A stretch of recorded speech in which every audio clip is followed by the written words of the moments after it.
All right. Hello. Good morning, everyone. Happy Monday. Can you believe we're already halfway done with June? That's crazy. That's crazy. Get your card packs while you can. I'm going to close it up in a minute or so, but wanted to talk a little bit about what's happening today, what's happening this week, what to expect in the future. So, starting off with this past weekend, we had the Tactician's Trials. If you guys missed that, you can, and you don't sub, you can just check it on YouTube. Make sure you check it out. Just search Frodan VODs on YouTube or just type VODs. It should be fine. You should get that link there. And then today, I think we're going to watch the Super Server Clash, which is the finals of a Chinese ladder tournament that qualifies for regionals. It's one of the few paths you can use to get to regionals. Imagine if Box Bootcamp happened in the middle of the set, new accounts, and the top 16 played in a tournament. If you're able to get into the top 8, you advance to regionals. That's kind of how it works. And so it's multiple paths to regionals, which I appreciate about China, so it's kind of cool. Hey, Frodan, have your card pack? Awesome. It's cool. Kamikaze says, I just went fourth, and I'm curious if this is the reason I'm playing Intervening Lock-In on Sejuani. Can you explain what tanks is good on and why? What is Intervening Lock-In good on? It's good on tanks that can sustain themselves through casting pretty often, or they have the HP pool to sustain it. So it's pretty good on, like, Mundo, for example. Because it helps him sustain himself, and he kind of tries to take a lot of damage through tanking. And it's good on like Cho'Gath because of his HP scaling. It's not that good on like Leona because the mana lock situation and when she's casting her durabilities up. So it's those are some examples of it not being good on. They recently changed the interaction of Intervening Locket as well, where they like.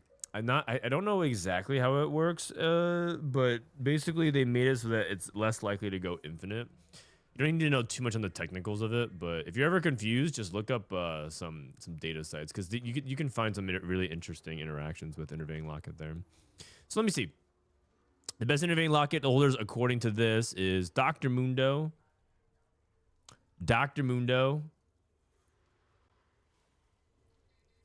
Some of these 5 costs, you just filter out the noise. Like, this is too low sample size. Zac, Sejuani, Vi, Cho'Gath, Skarner. These are, like, okay users of it, but Mundo is definitely the best one by far because healing the max HP has a lot of good synergy with bruisers. And in general, these are, like, people that want to kind of super tank, so makes sense. All right, so we're going to be watching this momentarily. Let me open up this. And then tomorrow I am going to actually go on a trip for Team Vitality. They're playing in the CS Major in, I think, Austin. And they need me to go do something. So I'm going to be over there for Tuesday, Thursday. So today's actually my only stream for this week before Cup. Then Friday I'm back for the Cup, Saturday, Sunday. And then next week is Regionals. And I have my regionals guess mostly locked in. I need to figure out one thing before I announce it, but I think this is Group A. And then it's gonna be 5 games, I believe. And then we're gonna get started here. So it's gonna be Component Anvils. Sorry, a little bit loud. All right. You don't even get to watch them play? No, I have to do some like pre-filming stuff. And Soju and all of them didn't want to go, so I went. All good. Do we know the exact values of intel gained from Cypher? Yeah, if you just hover over the intel on the bottom left, it'll tell you. It'll tell you how much you get for the next round. So if you're ever confused, just look at that.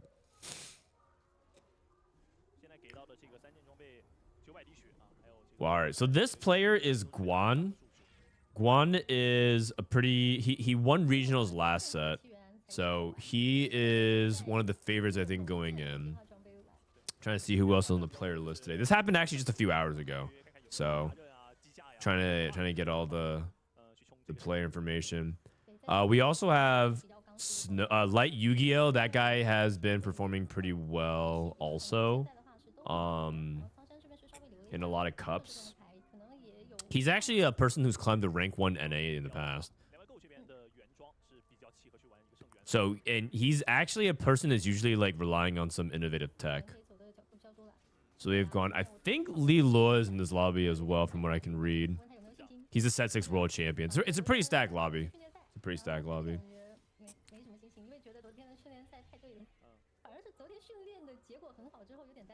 Is Soju participating in the CS major? Yes. Yes, they needed a ringer. I think Soju's going to be participating in the CS major. Okay, gold augment to start things off. That memory bank. Polished chrome. Portable forge. Okay.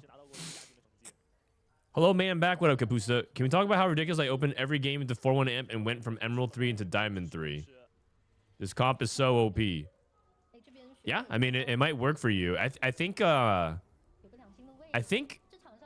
if your goal is to climb as high LP possible, you can definitely like do that. I do think that it builds some pretty bad habits, but as long as you know what you're doing and you can fix those habits for when the meta shifts, it'll be fine. But it's a pretty powerful strategy at lower elo because people don't punish you nearly as badly, and you're much more likely to win out. But it does teach you some skill sets that's really easy to become lazy in TFT. If you just start to become a person that just open forts a lot, you're not gonna like learn how to play strongest board scenarios, and you end up long term not developing some important skills. But it's very effective for right now. So.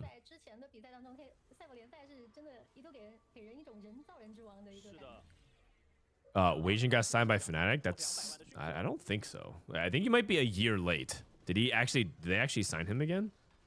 Weijin was signed last year by Fnatic. No. Bro, you might have literally discovered time travel if you're thinking that like that's recent news.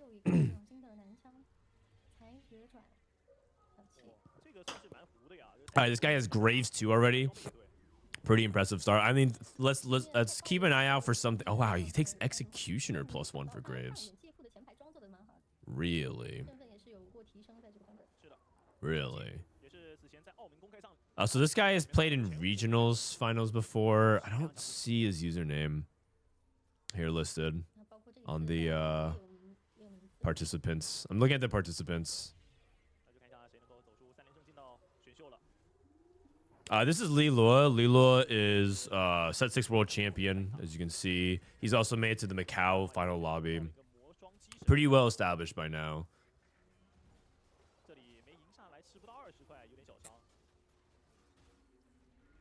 I don't know a couple of these players. Like I don't know DaYa, and there's also XunGe here. XunGe is a set 7 world champion. This is actually a really stacked lobby. The more I think about it. Set 11, the set 13 regional champion Guan, set 6 and set 7 world champion, LightYgo, former rank 1 in different servers. Oh, duplicator. Oh, it's gonna be really good for the Graves player. The production value is so much higher in that non-CN actually showing augment selection and important trade stuff. I'm not a production person. Why don't get why they can't just copy this layout and template. Why don't they copy China? China's production value is much higher because they invest a lot more resources into it. China, for example, when they're like trying to do higher level production, they have way more people working on the show. They have like way more observers on the show. They have like an observer for each player. They just take it more seriously. Is this guy doing Twisted Fate? I mean, Sonya's Rage Blade sounds like Twisted Fate. That's like the best setup for him. So you can use the time to ramp up his passive.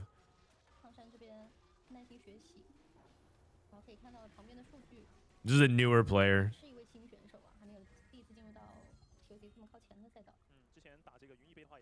Rough patch, there's like 0 default AP lines. Yeah. Yeah, you're not wrong, actually.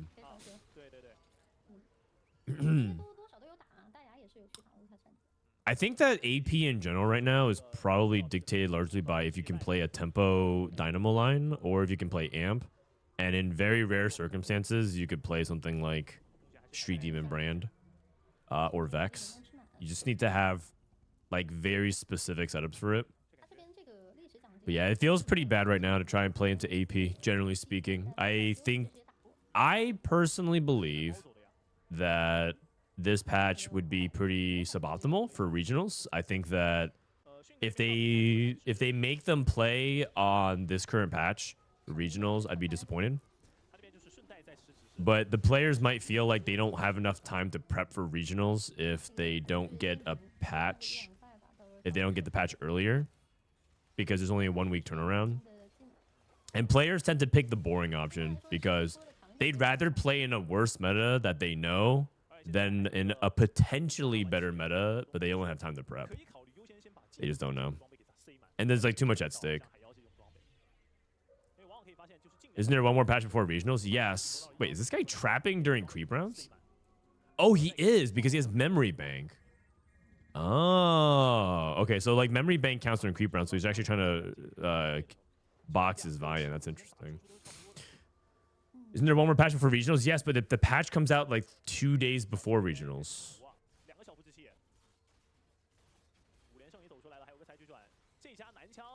Thoughts on AP Anima? It's okay. I mean, it's just basically the same thing as usual, but you just slam AP instead of AD. It puts you in a it puts you in a spot where you need to hit Aurora. Otherwise, you're gonna struggle a lot. Sometimes with Anima, if you don't hit Aurora, you can rely on XiaoQi. And you can still be competitive depending on like how everything's going in the game. But if you're playing AP and you don't hit Aurora, you're gonna get in real big trouble. This guy rolled a 10, so he says polished chrome. He's not gonna roll more for the Nidalee. I guess he's not close enough to Nidalee to roll the true 0. If he had 7 Nidalees, I think you roll. You just want to get at least 1 3-star Nitro. I'm curious to see if he ends up playing anything. If he plays any like Jin, anything different than the Nitro setups usually. So he's Kindred 3 right now. He has AD items, but he could also just put that on AP. You can put like everything on Elise and then move things over as he gets more AD units like Misfortune. Morning, Chewy. How are you doing? How did you get 2 lesser dupes? One of them was from Carousel. Everyone got a dupe on Carousel. Forge? This is the Graves player? Do you take Cutlass here? I think Prowler's Claw is actually not very reliable on Graves. Oh, he takes Prowlers. Interesting. I think the data would suggest that Cutlass is a lot better than Prowler's Claw. The problem with Prowler's Claw is that they might if they position like a super tank in front of Graves, it just doesn't do anything. But I wonder if he has an idea of like how to make it better. It's pretty good in the mid game though. Like pretty good in the mid game because he basically there's no tank that can hold up the Graves, so he just like kills and pops around. But like late game, I've played Prowler's Claw Graves and it kind of falls off.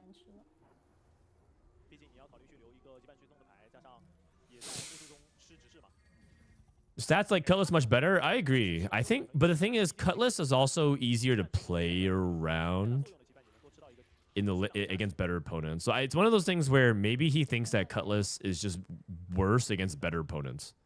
Like the stats end up always favoring Cutlass because Cutlass will always capitalize on solo queue. Cutlass always gets a bonus because people in solo queue get caught by it all the time. But against competent opponents, Special Cutlass performs much worse on average for everything. Not just Graves, but if you do like Special Cutlass on Rengar or Nefiri, it performs much worse against good players. How do you think AP Anima would be optimized around Teki or Yuumi? So AP tends to play around Seraphine. And then, I mean, if you hit Yuumi too, you could play around Yuumi, but for the most part, AP is just played around something like Seraphine. And then you roll and you hit Aurora, and then you just like play Aurora. Just play Aurora. That's pretty much it.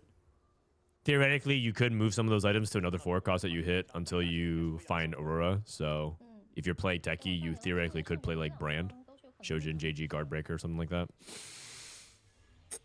But it's not very reliable, so. Okay, this guy is playing. Is that Magic Roll or is that Trait Tracker? Let me see. That is. I think that's Magic Roll. Can't tell though.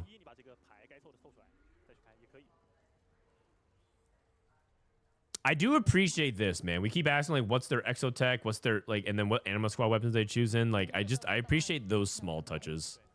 Those are really good.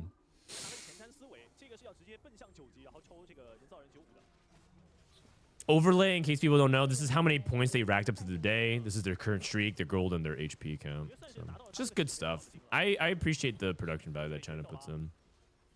Okay, this is the memory bank player. He took forward thinking. He hit MF, forward thinking, memory bank. Are there any familiar faces? Yeah, it's a pretty stacked lobby. There's the set 6 world champion LiLuo, set 7 world champion XunGe, the previous set regionals champion Guan. We also have LightYgo. He is he's hit rank 1 on not just in China but also on NA before, and he's also made to regionals. But he's like kind of a guy who's been competing for a really long time. Dive, I don't know too much about, but I have seen him before. Let me see. Oh no, actually I haven't mixed up with someone else. No, he competed like a while ago. He's relatively new. There are also some relatively new players as well. There's also some other big. There's also DaYa, who is. Let me look at his resume here. DaYa has. That's this player. That's DaYa. He has played in Super Server Clash Finals before. He's done pretty well in a few different cups. He's mostly like a cup level player and not like a regionals. And also he narrowly missed on Esports World Cup. So he's like a solid player. Cup level players in China are pretty decent. Same thing as like in NA, for example. So like a cup level player in North America is like, I guess, like Solus. I'm trying to think of like players who are known in North America, but they're not necessarily like big time regionals winners or anything like that. I don't know. I'm trying to think of an example. Okay, Solus actually hasn't. Yeah, Solus hasn't made regionals, right? Who would you guys in your... Oh, this guy played Trait Tracker. Oh my god, this guy's a G. This guy proc Trait Tracker on 7. Wow, never mind. No Trait Tracker. Holy cow, he got Marksman Zeri. He got Dynamo and he got Bastion. That's pretty good. Only 2 bad ones. All right, this guy won the game. Who in your mind is the quintessential cup level player right now? Like, surely there's some players, and I'm not trying to say this as a disrespectful thing, but like, who's like a cup level player that is like respected? Solus. No, I'm talking about like, just use someone else that's not Solus.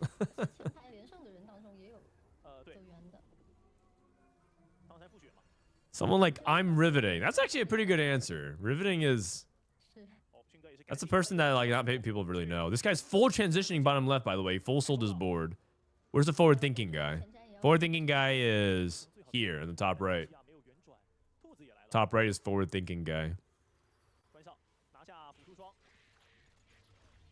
Does Banshees work well in Twisted Fate? Take Shroud. I need to know. I haven't looked at Twisted Fate support stats in a while. Twisted Fate.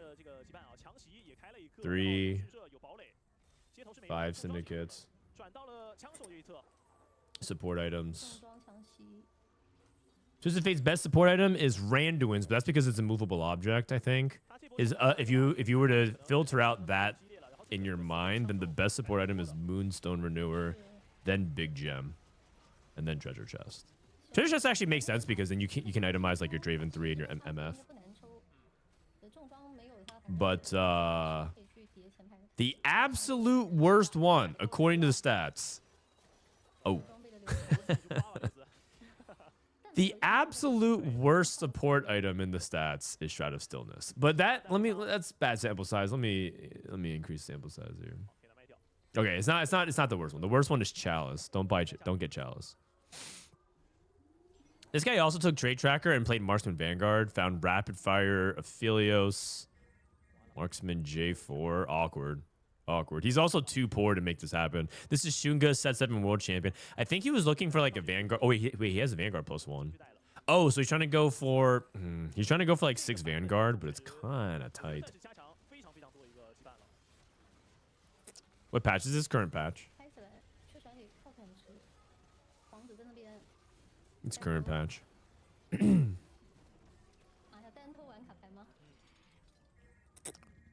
You think people will be playing 7 Exotech on the old patch? Probably not. Kyvix got to Worlds, right? Kyvix, yeah, he actually won regionals. Greg's a cup level player. Once upon a time. Unfortunately, Greg is no longer with us in cups. I mean, he is when he qualifies via snapshot, and he's more than capable. He was actually 1 point off from making cup as well. Sad. I'm actually still kind of sad about it. I apologized to him last night in a DM. And he said, "Screw you, Frodan. I'm never coming on your co-stream again. I'm going back to the church. Mormon mode." Okay, he didn't say any of that. He said it's all good. I was just joking.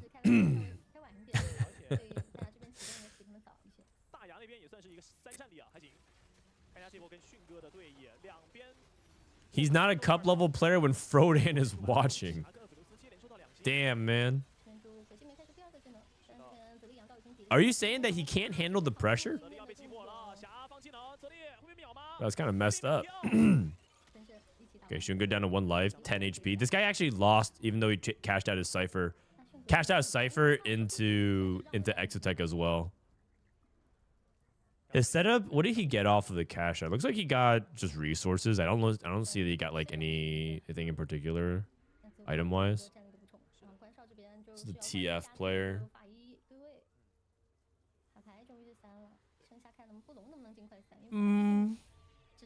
Man, this Trade Tracker player spot is so illegal. It's actually unbelievable. Okay, this guy got 6 Vanguard, 4 Marksman.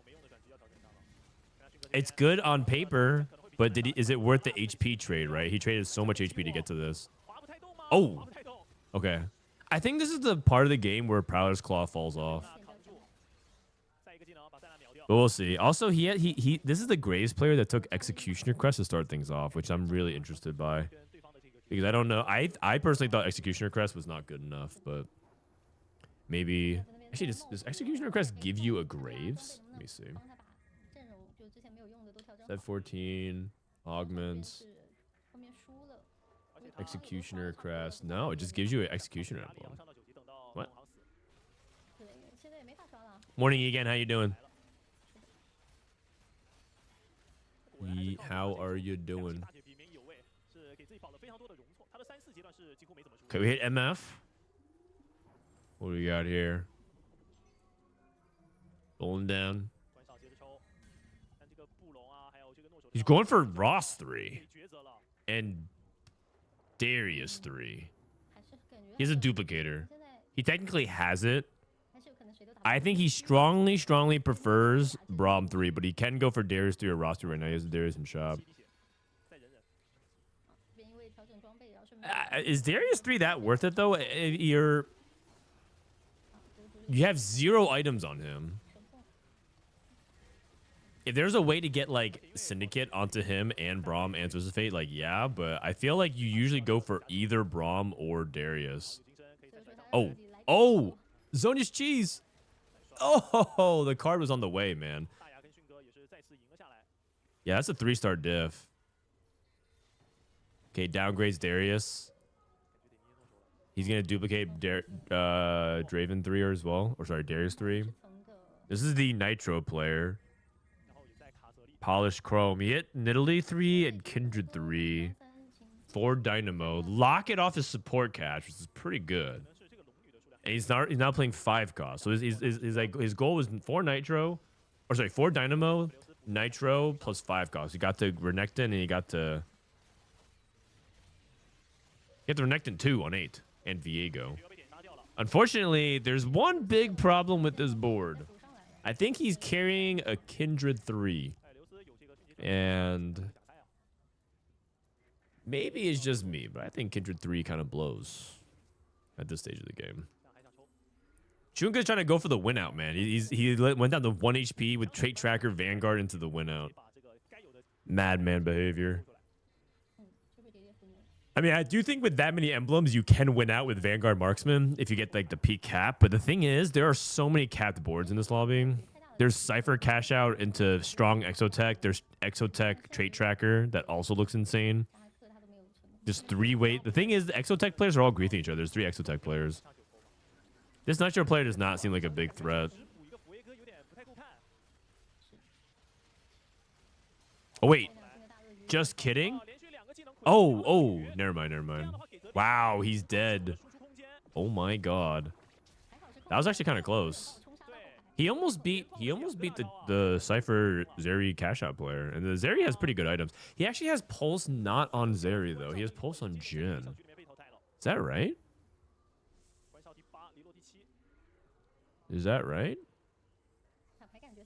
If you have 7 Exotech, I thought Pulse always goes on Zeri, and you'd rather just put a 3rd item onto Jhin instead, like a 3rd craftable, and you put the Pulse on Zeri.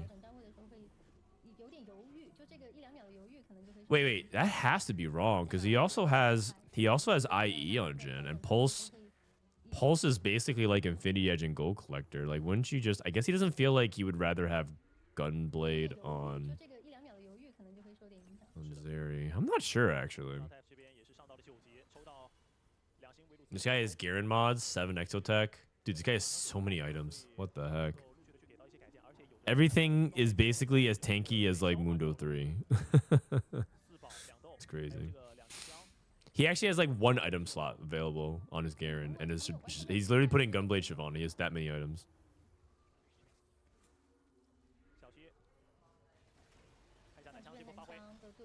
Raise 3, Prowler's Claw, Executioner Senna.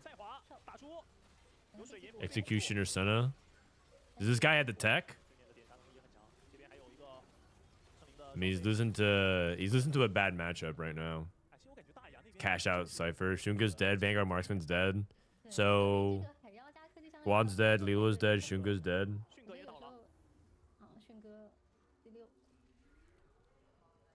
Dynamo player got to the level 9 board.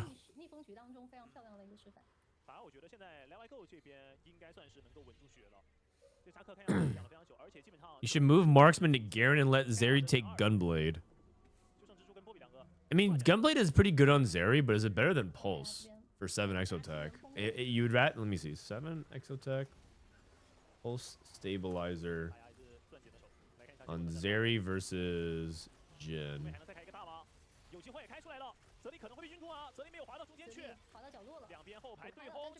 So if you have like Rageblade and you have Kraken, I mean, I have to look at this up real quick. Let me put on Zeri. So you have Rageblade, Gunblade, and if you have Pulse, the stats would lead you to believe. Okay, so it says that Pulse often goes on Zeri, which is not bad. Pulse versus Gunblade. So I guess he's like doing the stats. Do you see it? So like basically the play rate of Zeri, it's kind of like saying like, oh, Pulse is better on Jhin, and then you'd rather have Gunblade on Zeri. But like I feel like the play rate kind of implies that it's like really good. But maybe he's onto something. Maybe he's onto something.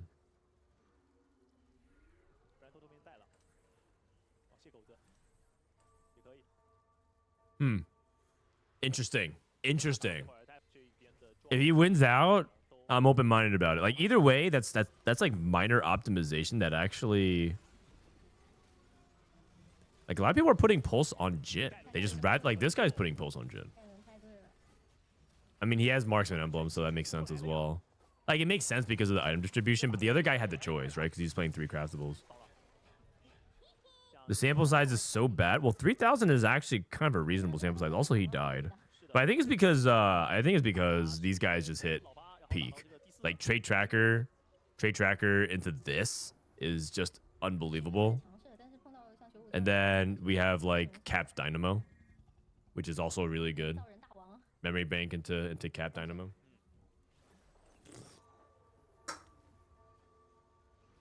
And then this guy also has Garen, by the way, so he's continually scaling his trades. It's actually nuts. So we have Zach scaling versus Garen scaling, which is pretty much a good summary of late game dynamics at the moment. Zach scaling versus Garen scaling.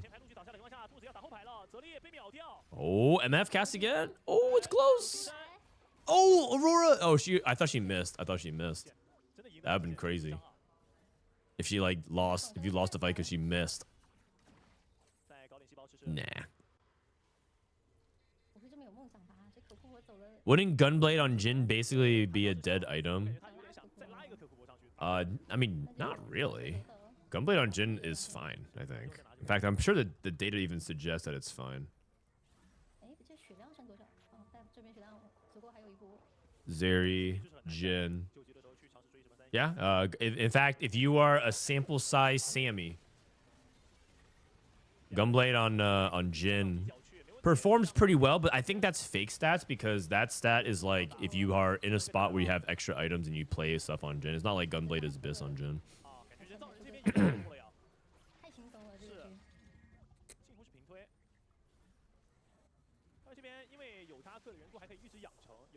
So LightYgo, I think he's outscaled. He just can't be dealt with. I think he has probably too many Zac stacks. Jacques Brabs. We have a Dynamo win.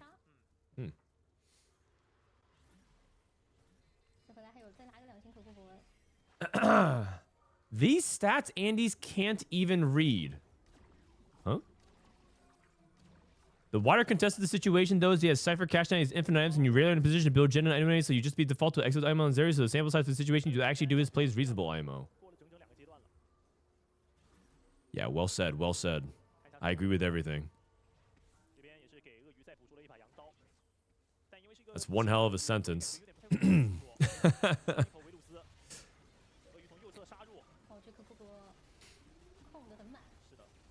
All right, here we go. Wait, it's going way better for the Exotech play this time. Oh! Is he dead? I think he's dead. Oh, he hit Garen too. Oh, wow. It was actually really, really close, the first fight. And then the second fight was not close. I thought... Wait, is it a positioning diff? Let me see. He didn't get another mod. I think it's just Garen. Oh, he hit the Renekton? Oh, okay, my bad. No, he didn't hit Renekton. He hit Renekton 1. He's still on Renekton 1. He hit Garen too, I thought. The angle is much better. His TG items are not bad. Is it just like MF getting locked down by Sejuani?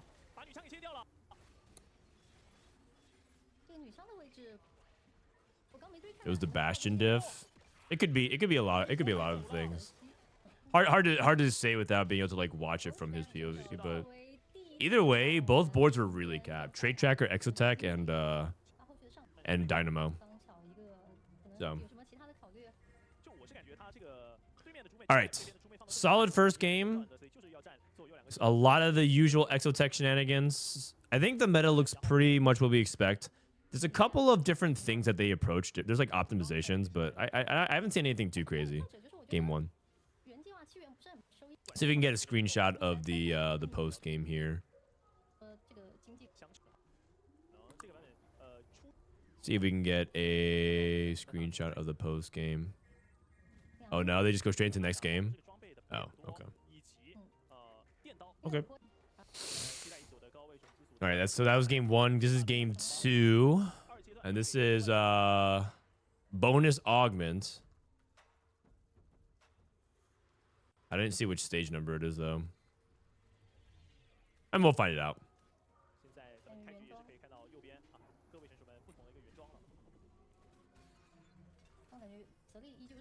Stage 2.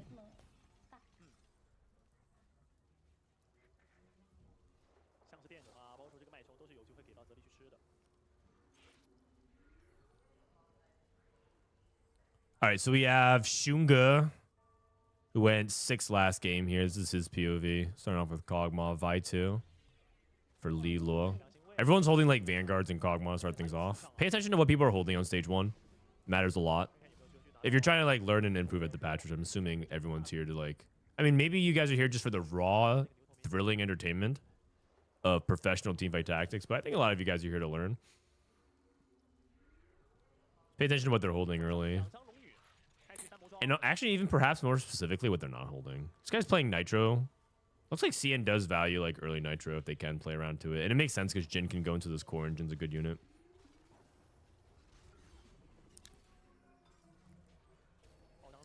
Isn't it hold Cypher and Kog'Maw? I mean, if that's literally all you're holding, you're going to be giga hard stuck on this patch. It's just hold 2 things. No, not at all. No, not at all.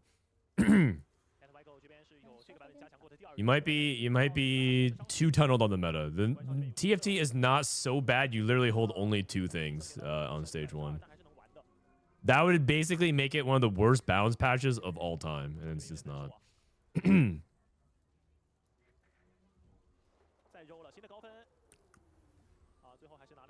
Okay, we have caretakers. Calculated loss, replication, portable forge. Oh, no scout, no pivot. Probably into some kind of reroll.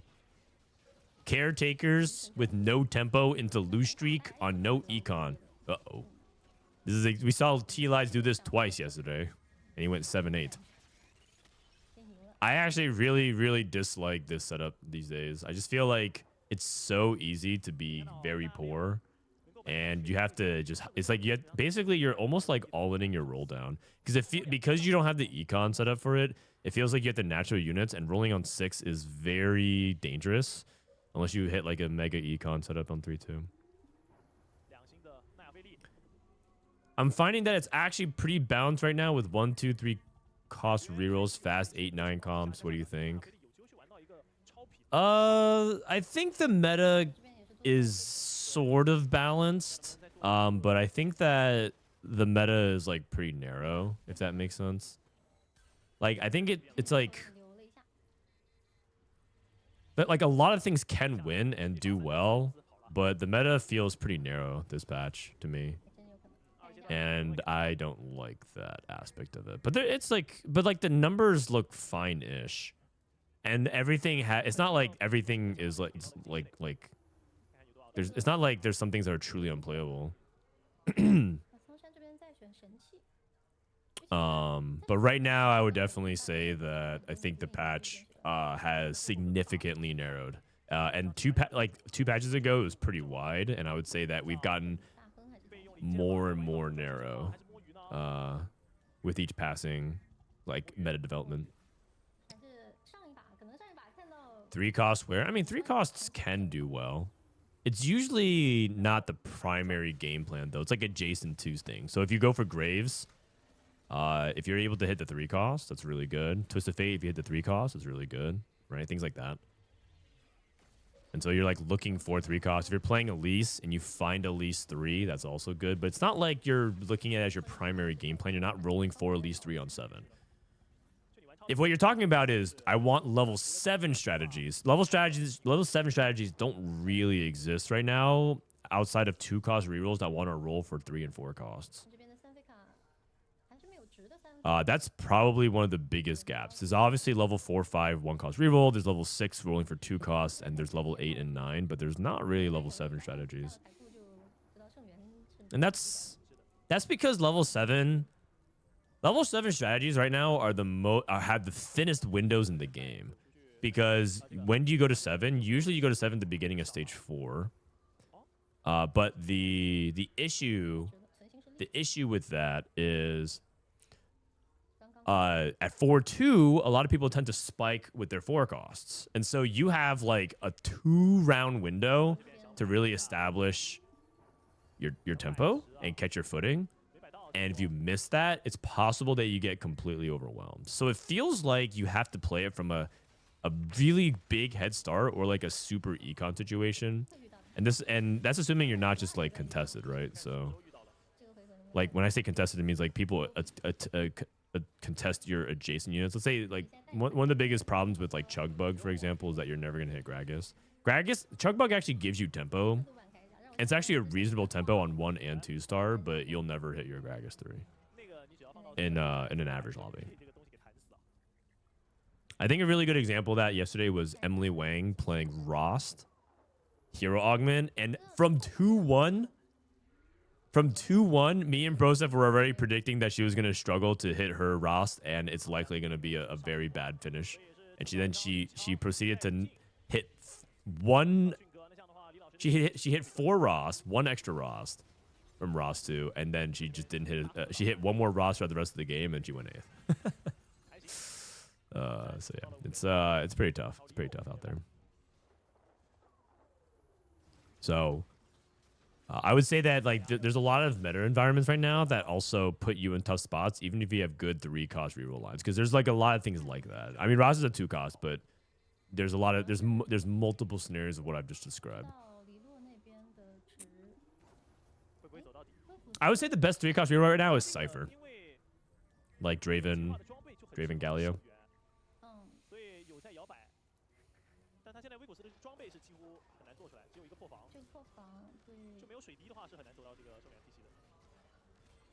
Okay, so we have Vex. Is this guy going Vex? His Exotech is pretty good for it. Hyperfangs and Chassis on 3 and 5. That's actually pretty good. Those are the ideal components. Guy's a Mordekaiser. Okay. Does LiLuo believe in the Vexotech? The thing about Vex is that it feels like Vex is just outclassed now. Completely. Just power crept out of the meta by like everything else getting stronger, and she never got anything better.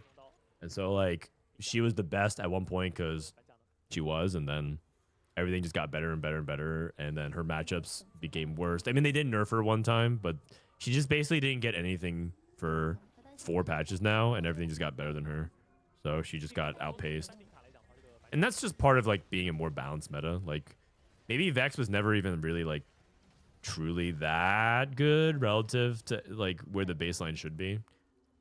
Well, I mean, Riot intentionally even said that. They actually said that they think Vex is the baseline. They want everything to be around there. So, and I think that was like the correct call.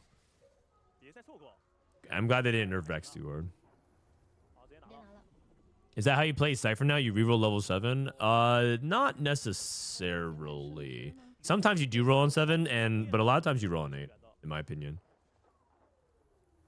But there's going to be scenarios where you can't afford to go to 8, so you roll on 7 instead. There's also 3-cost reroll strategies if you hit Rig Shop. Someone just hit Rig Shop, but he's passing it. Branching out. No, this guy's a madman. This guy took because he's playing Vexotech, so he thinks there's a lot of different emblems he can hit. Ainsworth Forger from the branching out. Isn't that a little too madman? Isn't that a little too crazy? Branching out +1 with Vexotech. I mean, there are a lot of hits. You can get a Dynamo +1. You can get Exotech +1. You can use a Bastion +1. An Executioner is not bad. I guess you could even use Bruiser. I'm sure. I guess there are a lot of hits. Branching out +1 on 3 too. Branching out again. Exotech. Huh? I'm starting to think these guys are just gamblers. These guys just love clicking the high variance stuff, man. Dude, China's too woke. What's going on here, man? They just click branching out all the time on 3 too. Branching out, magic roll, trait tracker.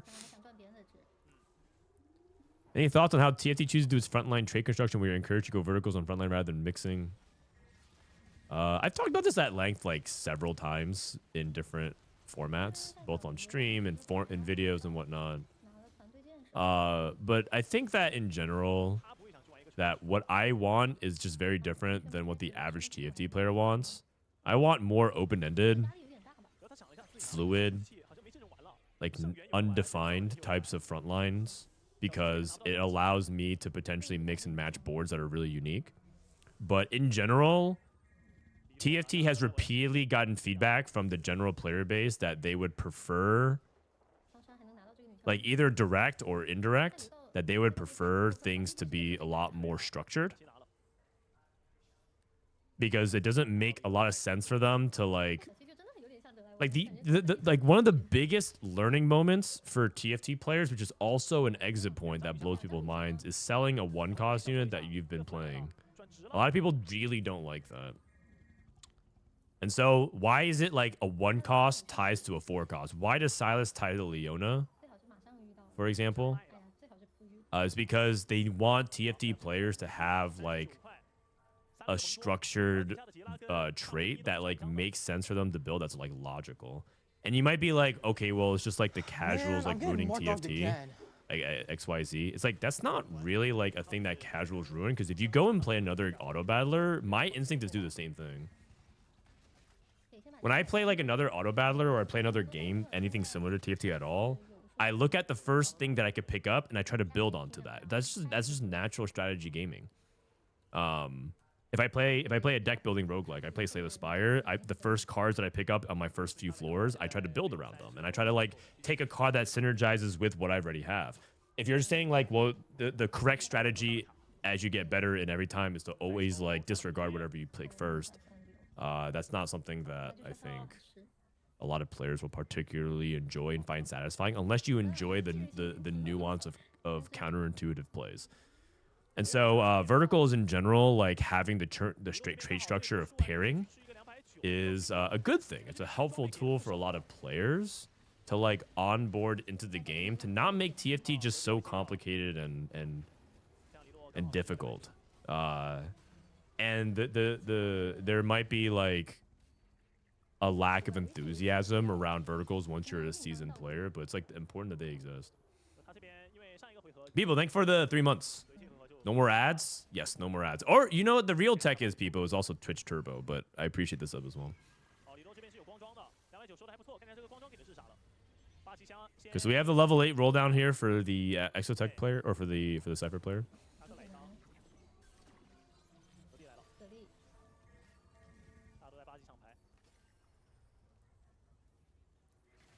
Okay. He rolled down and only found 1 Zeri, 1 Sejuani, but he did find Zach. Zach with Exo is pretty good. Actually, what's Zach's best Exotech item individually? Let me see.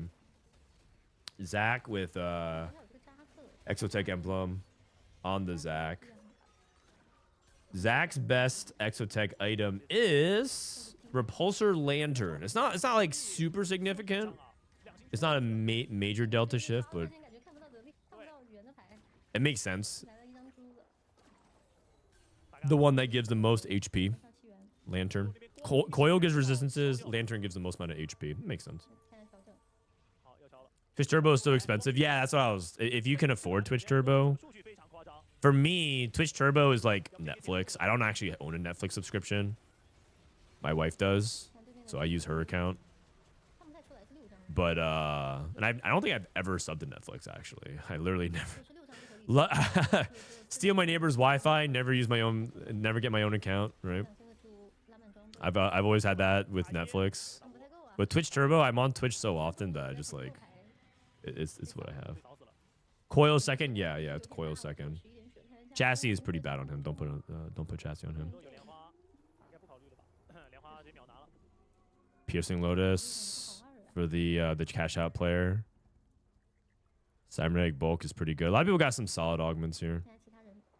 I've heard that flex usually means that the units are strong, but traits are bad. So why bother playing traits when you can just flex every OP frontliner? Yeah, that's like one consequence of it, but it doesn't inherently mean that it's a bad thing. And traits mattering is a thing that is important for TFT. I know a lot of people. There's a lot of people that were very vocal, like, "Oh, I want traits to matter less." But you definitely don't want it where you definitely don't want TFT to get into a spot where like most games you shouldn't care about your traits. I think that's not ideal. You want it to be viable to play things that are trait agnostic. I think we've calibrated the other way, by the way. Just for the record, I think that verticals matter too much right now. Like, I think we're just in.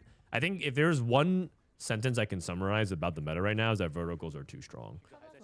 across the board. Like it's just everything's just about building a vertical and abusing it the best way you can. And you just play you just play as best vertical as you can. So it's Exotech vertical, it's Vanguard vertical, it's like whatever you can. If you reroll anything, it's like you get that unit and then you max the vertical on it. That's it. It's not true about everything, but that covers about 85 to 90% of the meta. So I think that's like my problem with it. That being said, it is important for traits to matter. So I'm saying that as a clarification point.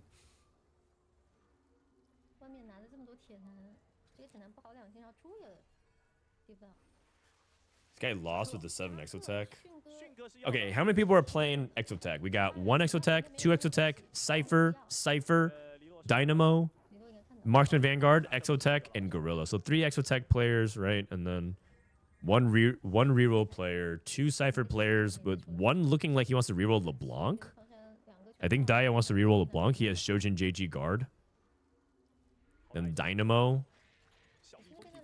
Only 1 person playing Vanguard Marksman. That's interesting.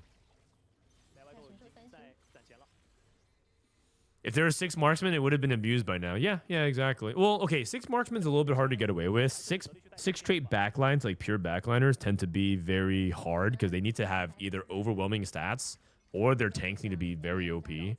So you're looking at like 6 rapid fire, for example. 6 rapid fire is hard to pull off without an emblem and specifically like a really powerful, and you also lack the front line. And six marksmen have the same problem. If they made a 6 marksman, it would almost be similar to like have the marksman emblem and play Renekton, but instead of Renekton, you just play some other unit that's very powerful, very OP with it.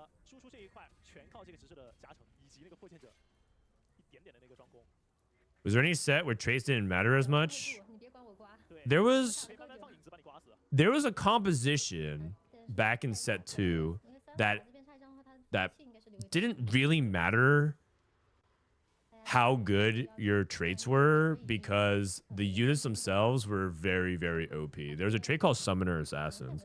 And Summoners were like, basically, their abilities would always summon something.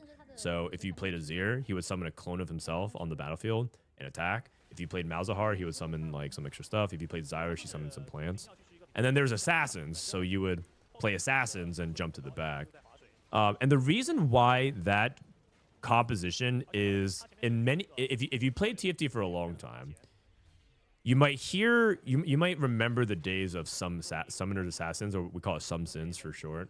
And it was a composition that you would play that would neither necessarily need Assassins or Summoners. Sometimes you wouldn't even have Summoners active for your Azir, and sometimes you didn't have Assassins activated for your like Kiana or your Zed.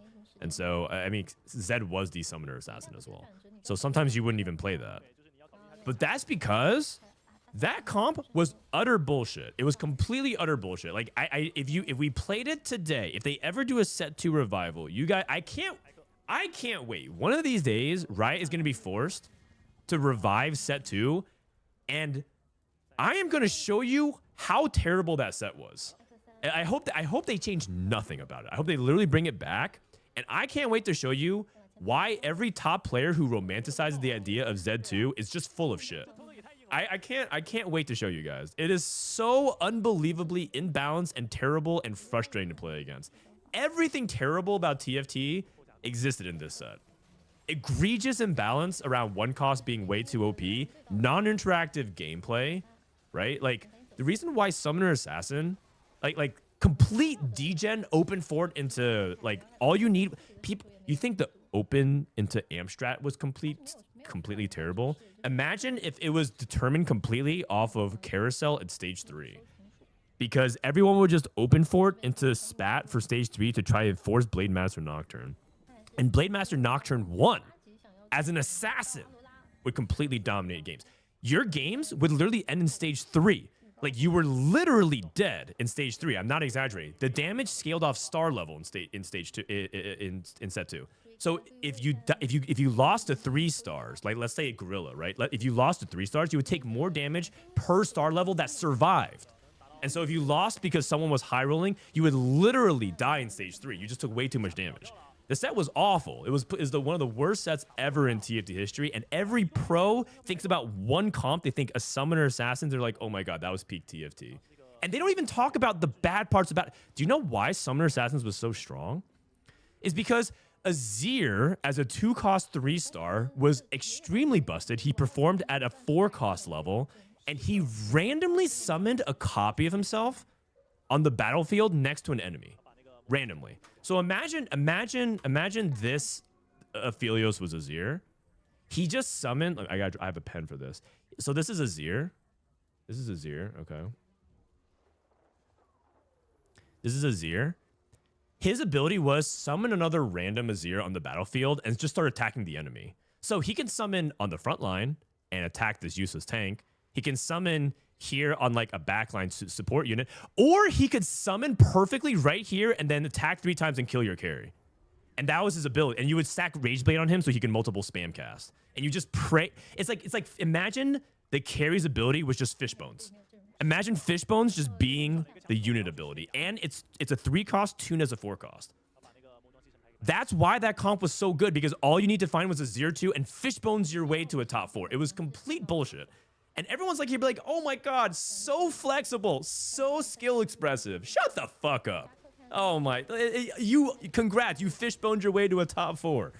Oh my, I get so triggered every time I have to listen to these set 2 Andys talk and defend one of the worst sets ever. And I haven't even gotten to the parts of like the other egregious bounce stuff. Oh my God. All right, anyways. Yeah, Flex TFT is dead.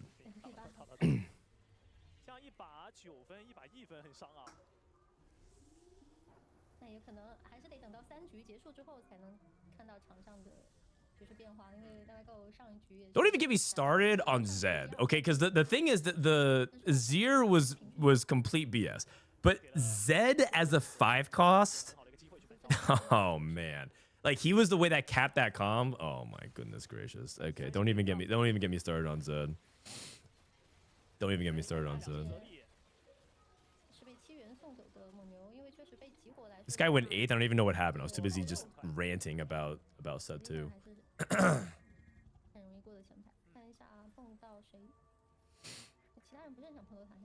Just show the toast clip. I mean, yeah. Zed literally summoned infinite copies of himself. So the whole board was literally just Zed. And again, not an exaggeration. Every hex on the board was filled with Zed. That was what ended up happening, because you couldn't kill it fast enough. So it would infinitely scale. Okay, is this 5 Cypher LeBlanc? 5 Cypher LeBlanc? I like it. Okay. He cashed out 400. I think he got the double pan cash out. Or pan spat. So he got like each of those components. Cypher's Exotech. Cypher cash out.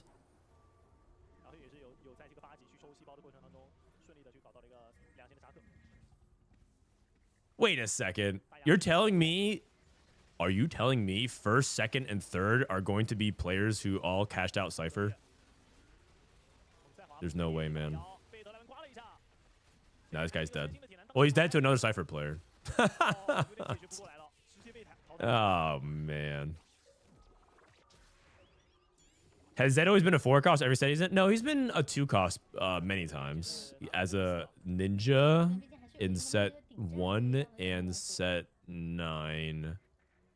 I want to say Zed was also a 3-cost. But I can't remember any sets. I think maybe just set 2. Oh, I said 4. Yeah, I said 4. But he's been a 4-cost in a lot of sets. I mean, Zed's just cool, man. Also, from what I've come to understand, Zed is just like never played anymore in Summoner's Rift. So the only time you can really get to play Zed is TFT these days. Unless they made a cool Zed character for 2x KO. I'd be down for that. If they ever make another character. Man, this guy's just playing his humble Dynamo rig shop into Braum 3. Okay, that's good. That's good. Zed got played in the jungle a few times in LCK. Was it good? Did it pop off? I mean, maybe I'm nostalgic myself, but I'm down to watch some Zed gameplay at pro level in League of Legends. It just won an LPL title? Oh, okay. Well, I remember reading a post about it. About how it's like rarely played in solo queue, but I guess I've been following LPL or LCK as much. I've actually like ever since they rebranded LCS to LTA, I think I just like stopped watching almost all regular season League of Legends. Like I only watch like maybe a little bit of Cadral stuff following, like basically if I just watch through Cadral, which I guess is how most people watch now. At least in the circles that I'm in. I think the number one team I've watched the most is Los Rotones. I haven't watched any other thing. I haven't watched like any other like pro, and maybe maybe that's just normal. But like when I watch Cadral, it's actually like not only for entertainment and following stuff, but it's also sort of like educational because I'm always, you know, I think one thing to do is to watch your peers. Oh look, the Exotech player won.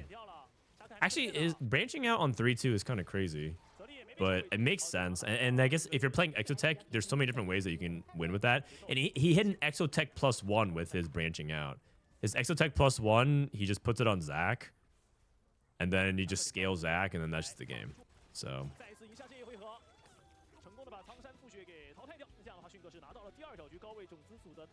But anyways, I always like watch other co-streamers to like learn from them to see if there's anything. Like I'm not gonna try to like copy him, but like for anything I can't copy him. But like I could like learn and see different small things to pick up. Just like watching a TFT player if you're trying to, or watching a TFT streamer. Do you think there's a design reason why they don't create a few more threats like Zac and Garen, but only 5 costs? Yeah, because you don't want. I mean, you don't want it to be something that's like so ubiquitous that's like overplayed in every board. The worst things about threats is that if they're too flexible and powerful, they're on every board. So basically you're -1 team slot because every team slot needs to have like, let's say Garen was a 3 cost. Everyone would have to play Garen. So they don't want to make it like too good. All right, let me go ahead and screenshot this. I couldn't get game 1. Did they have this for game 1? I want to find this for game 1 while we run some ads. About an hour ago. Oops. Sorry. I don't think they did. Oh, they did. They did. Ah.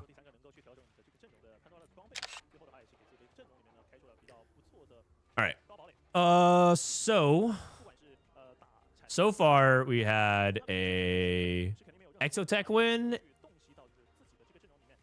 So far we had Exotech win, Dynamo, Graves, Exotech, and then we had Exotech, Dynamo, Cypher, Exotech. Okay, not the most diverse 2 games so far, but we have 3 more games. So, can we watch the set 2 Zed clip? Yeah, sure we can. Oh, let me mute this real quick. TFT set 2 disguised toast Zed.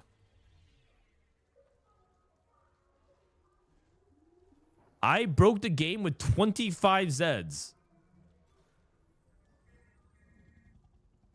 Oh, yeah, he's playing a meme build though. He's playing Mage Zed, so Mage double cast. But you can actually 25 Zeds is not even that many. But this Zed would cast. Also, TFT looks so weird. All right. Okay. Ooh, wait, no, hang on. Zed's getting focused though. Oh, nice, Nami out. Okay, there's 2 bears, and there's 3 Zeds. Wait, that's it? How come he's not casting? Dude, TFT looks so janky back then. All right, how about TFT Z2 Zed versus Nocturne?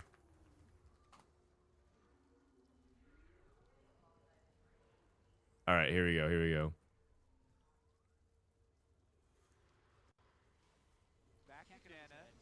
This was a competitive match, I think. So this is Blade Master Nocturne, where he just like literally attacks and heals the full and AoEs. This is Redemption Zed. with Phantom Dancer, which means he can't take crits. I can't tell. Wait, no, it's over. It's over. Yeah, my money on Zed is safe. Yeah, it looks. And the LCS casters are going crazy. Oh, I don't know, man. The ults. The healing. So Zed just keeps cloning himself. Nocturne just keeps AoEing, healing the full. Wait, what happened? my Zed's God. not taking damage. She has handed justice healing. She has the She procced it. She got the heal. Oh my god. Oh, he actually won. In a match before, it actually tied. But Zed would just keep summoning clones of himself over and over. You know why? It's because he doesn't have Guardian Angel. If he instead of D-Claw, if he had Guardian Angel, he would actually have the best build. And then these Zeds don't die. They literally just like drop aggro. And then these Zeds summon more Zeds, which summon more Zed, which summons more Zeds. But you see all these dodges and miss and stuff like that. Zed's not taking damage. She has handed justice healing. She has the She procced it. Wait, who is playing in this lobby? Skara, Hafu, Hong Lian. Oh man, those people are still around. All right, anyways, set 2. All right, let me put this in my Discord real quick. So this is game 1. And this is actually outright. CN set 14 Super Server Clash. Game 2. Anyways, I put this in my Discord for myself, but also in case anybody ever wants to reference them. And people are like, "What's happening? What's the tech? What is China playing?" I got you. Okay, let's rewind a little bit. This is gold subscription, I think.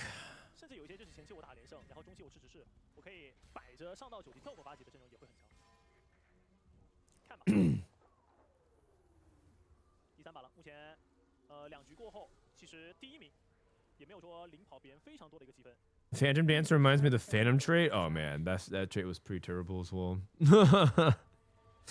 Oh man. Oh god, Phantom trait. Let's not talk about that. That was a pain to chuckle. I was trying to remember all my trauma.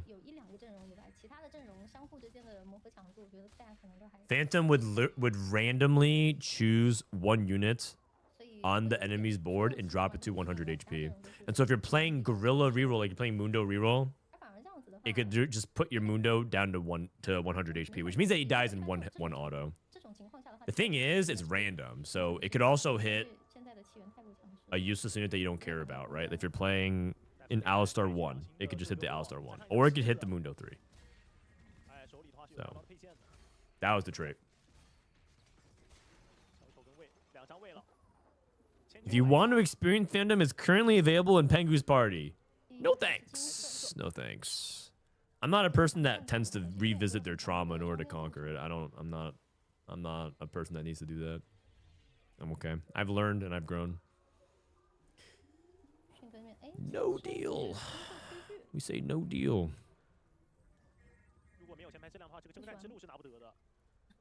I prefer healthy self-reflection.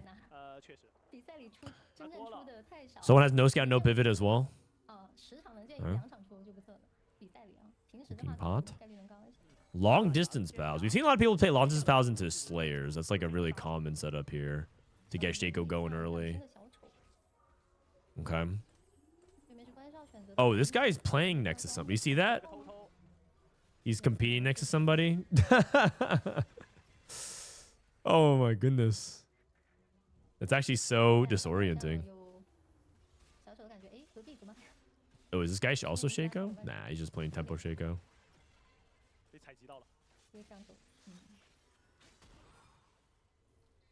It looks like CN's playing the same thing as NA so far. Yeah, it's 2 games in. So far, it looks pretty accurate to the NA experience so far.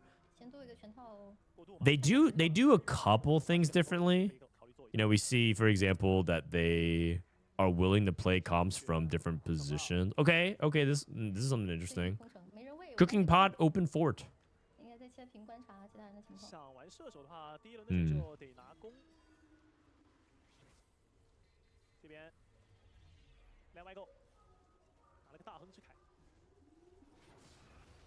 Okay, we have Mogul's Mail into Darius.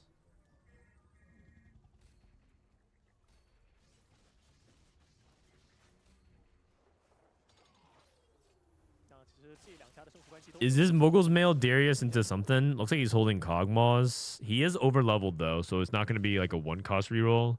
It might just be Moguls into just Vanguard Marksman. Frodan, I spent the last few minutes searching Toast streams and found the set 2 Zed Unlimited Shadows. Unlimited Shadows. Yeah, it's such a crazy thing. It reminds me. It sounds like a Fate sequel. Z2. Fate Z Unlimited Blade Works.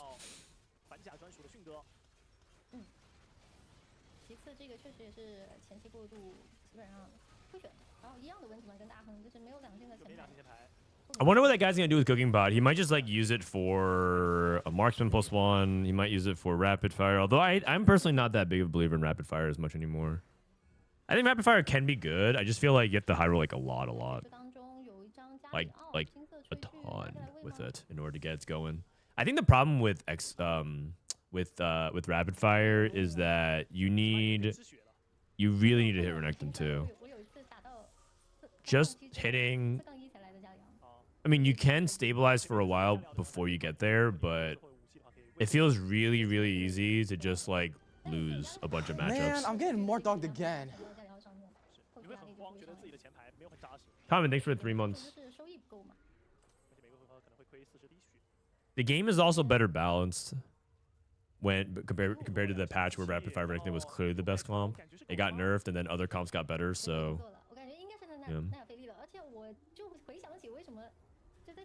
Because Exotech is gig and contested. I mean, there's definitely an element of that as well. It's harder to hit your board. That's definitely one of the other factors to consider. Just hard to hit your board.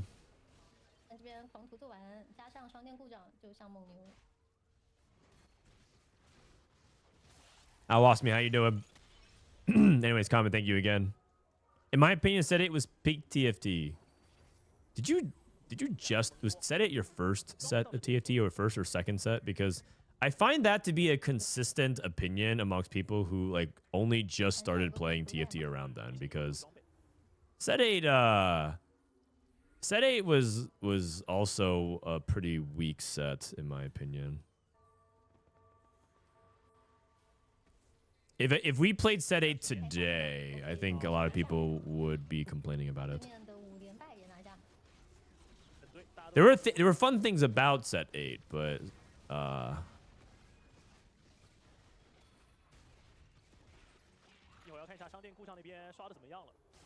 you know, let me rephrase it in a different way. Set 8 had such a divisive opinion set of opinions on it. It was controversial to say the least. It convinced players that hero augments were going to just never be a good design element. Like people were convinced that hero augments were just a bad design because they couldn't see past the flaws of the set. But hero augments actually are a hit. If you really look at it in history, I think it's safe to say now, people love hero augments. It's an exciting moment when people see Chugbug on the screen. They think it's fun. You know, they see cease and desist vibe. They love it. The set actually was received so poorly, it actually convinced players that hero augments were bad as a design feature, but it actually ends up being a really good thing. Wow. Holy cow, this guy hit so hard. Just didn't hit Mundo 3, but...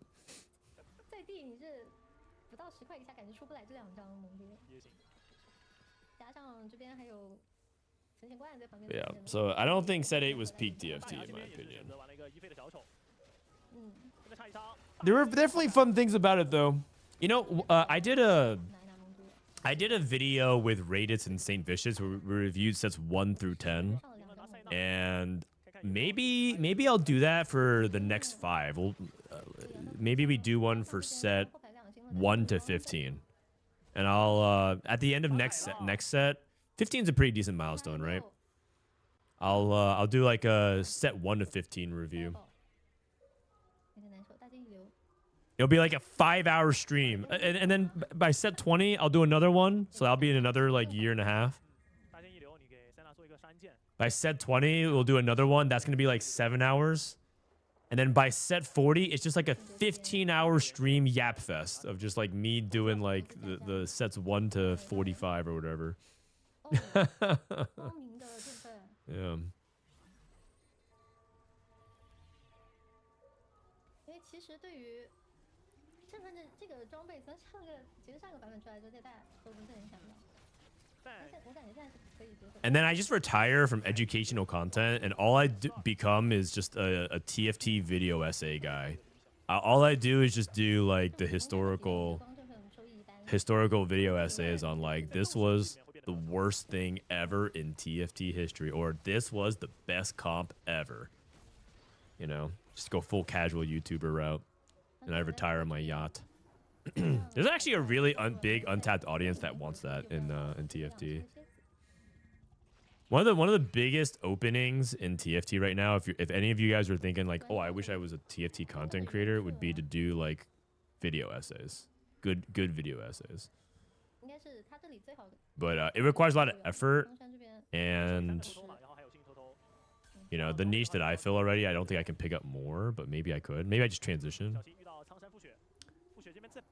And then there's also another niche that's basically like the Wolfie niche. I thought about doing that for a little bit, but in order to do that, you have to be like a competitor as well. And it's different. Wolfie even advised me a little bit on that. He's like, you could do this if you want. And I'm like, yeah, I could. But I think that's like ultimately different than like what I would have to compete. The closest person that could do that is Dish Soap, I think. But I think Dish Soap's too lazy.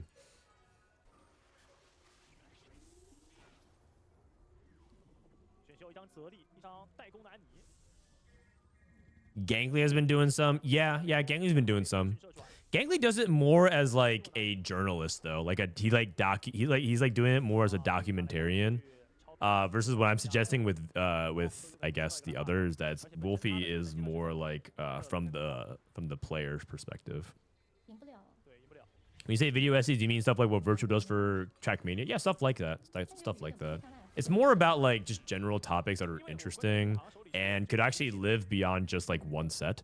So a lot of the content in TFT actually has a shelf life where like nobody out here is looking for my video guides and tutorials on how to play a comp from set 11, because that's when I started doing stuff.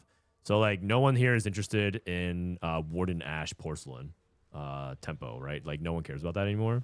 So that's definitely like one element of TFT content that's like inherently a little bit frustrating to make because it always expires. But at the same time, there's like a never-ending pipeline of content, so you always have things you could do.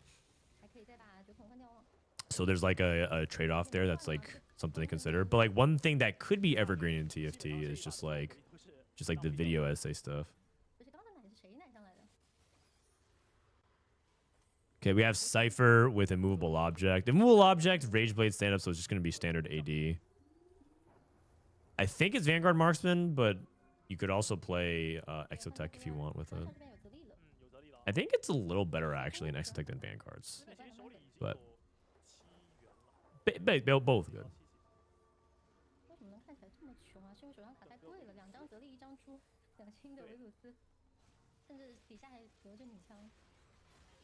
The problem with Dish Soap is his personality is terrible.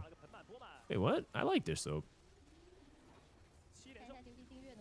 Dish Soap's, I think that's a unpopular take. I like Dish Soap. I think maybe you catch Dish Soap at bad times. Like maybe you watch his stream and you see like the way he interacts with people's opinions that he doesn't want to talk to, and that might be coloring it. But I would say that for a person as accomplished as he is, at a young age, I think he carries himself very well. I think it's easy to forget that Dish Soap is like 23 and he first started becoming like a TFT pro at like 19.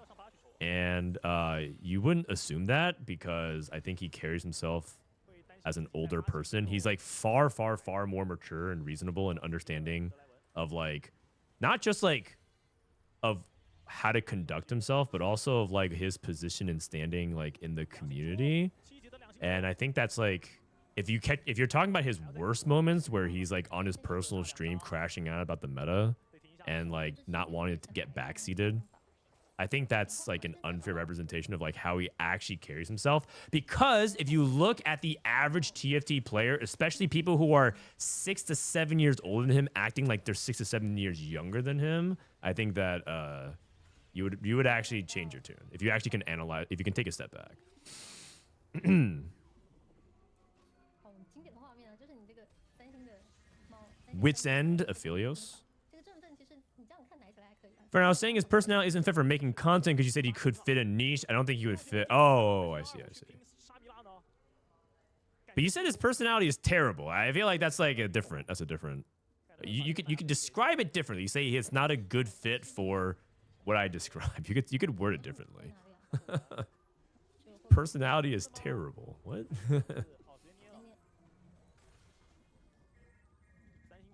Rating stairs gauge on. Ooh. Okay. Neferi Yumi reroll is something we don't see very often. Okay.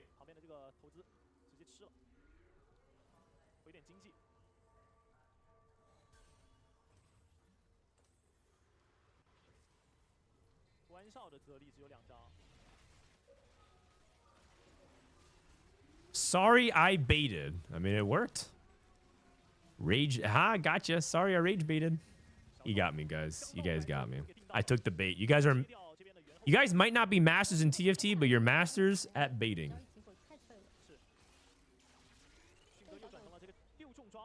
You got that going for you. Galio 3.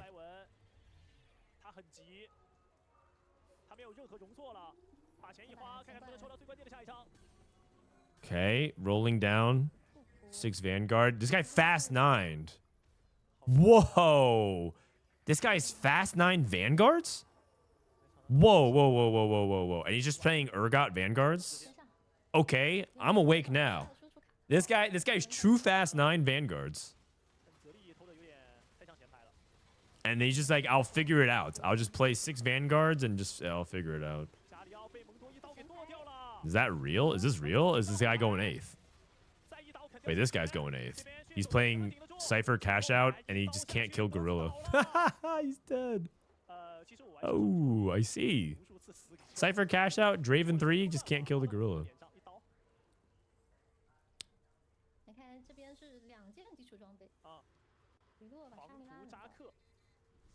Are you supposed to carry Zyra over Seraphine now? Oh, not really. It just depends on like the lobby situation. But generally speaking, Seraphine 3 is better for killing AoE because like Zyra's single target falls off. The problem with Zyra is that she only can hit 2 units. And so as your opponent starts to build more and more frontline like fodder, right? She's going to be targeting things like this Rost and the Skarner, and you kind of like Seraphine does way more in terms of dealing with a board. Garen 2. Okay, I'm in, man. This guy is awesome. He just plays Vanguard fast 9 and has he forgot that he had gold. He forgot that he missed Garen 2. He missed Garen 2. This guy forgot that he had gold. I forgot. I was not paying attention. Okay, it's all good. It's all good as long as he wins, right? It's all good as It's all good as long as he wins. It's all good as long as he wins. Yeah. And he prints some resources. Wait, is Dive a genius?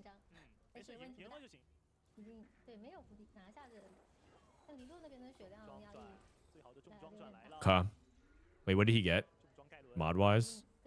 He got Vanguard mod for his Garen. And he keeps getting lucky gloves. He got stairs gauge and D-claw. That's pretty damn good. He got like a good one as well the previous round. Oh my god.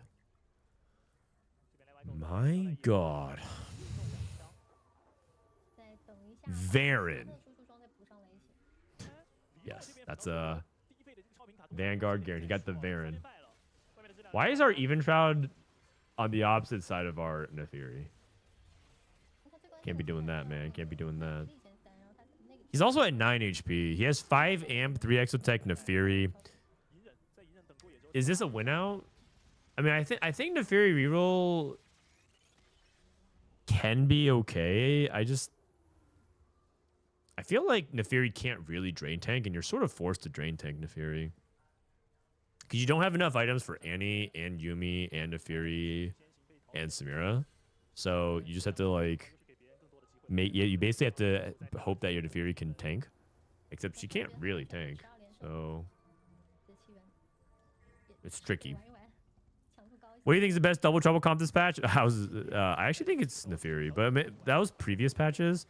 This patch, I mean, this patch is hard. So many things are vertical based. I mean, double trouble amp is actually pretty good. A bunch of gold again.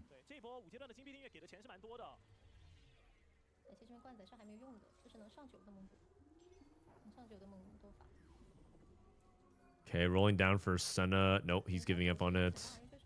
I hate these spots. I think this is the spots where I always feel like if I'm a Shaco player and if I don't like mega win streak early, I just like I'm bot 6 or I'm 6th.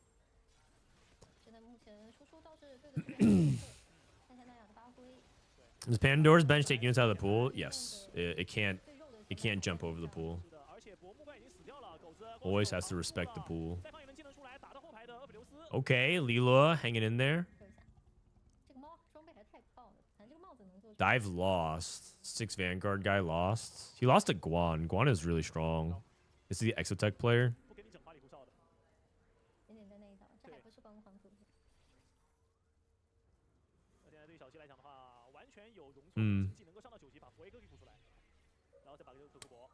Did they announce that they're gonna? I don't know that they announced it. Did Mort over the weekend talk about whether or not that they're open to a B patch, or are they happy with how things are? Actually, I guess it depends on whether or not the patch is going to be like. Are they going to play on 14.7 for regionals and worlds? I guess it just depends, right? There probably doesn't need to be a B patch if regionals is not being played on this patch. It's also not like an unplayable patch. It's just not. It's not ideal, I think. Do dupes take units out of the pool? If they are out of the pool, then it creates a new copy of it. Yeah. But otherwise, it takes from the pool. Okay, so the Neferi amp player is dead. Sag. Also, this fast 9-6 Vanguard guy is barely hanging on.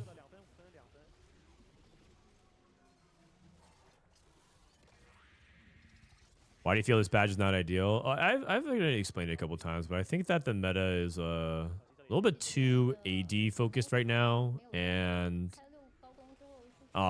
narrow.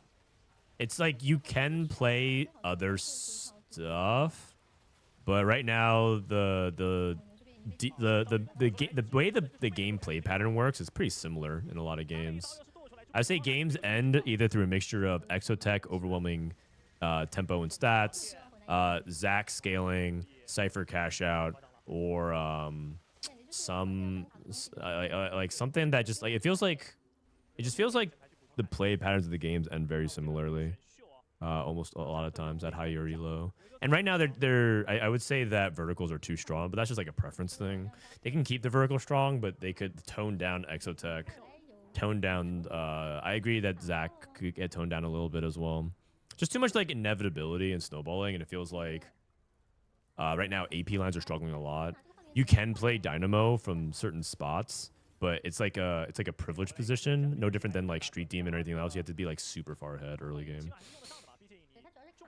So it's like it feels like the patch could be a lot better.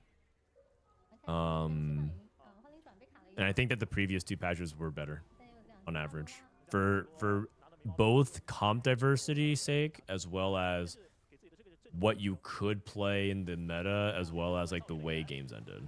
Although not really. The previous patches was like a lot of Dynamo and Amp and Zac and Cypher, so it's like kind of similar.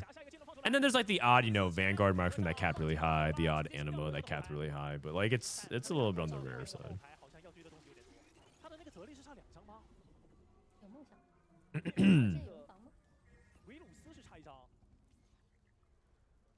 Vanguard again.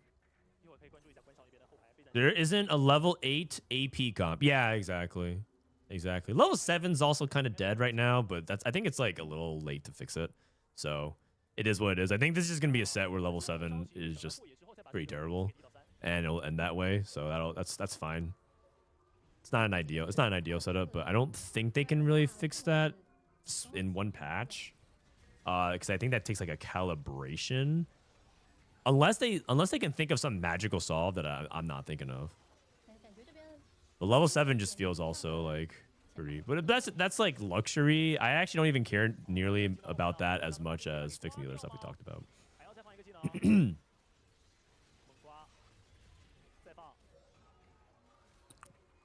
6 Vanguard meta. It's because Bran was too OP when he was strong, and Ziggs carry is not ideal and super reliant on Kabuko. Yeah, kind of. It's a little bit of trade structure. It's a little bit of that. It's a little bit of like just the way matchups go. So, like, you know, with Street Demon, for example, Street Demon players really sometimes are like super punished by their positioning because it's super predictable with Sejuani. And then Graves can also jump on them and stuff like that. So it's a little bit of that. It's a little bit of power level. It's a little bit of like everything. Varus 3.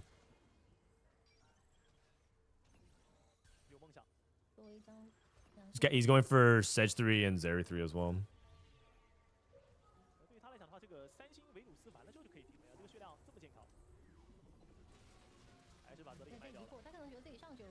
In the good words of Disso, if you get AP items, your amp, you're building Ginsus and Vow, and you're playing Exotech. Yeah.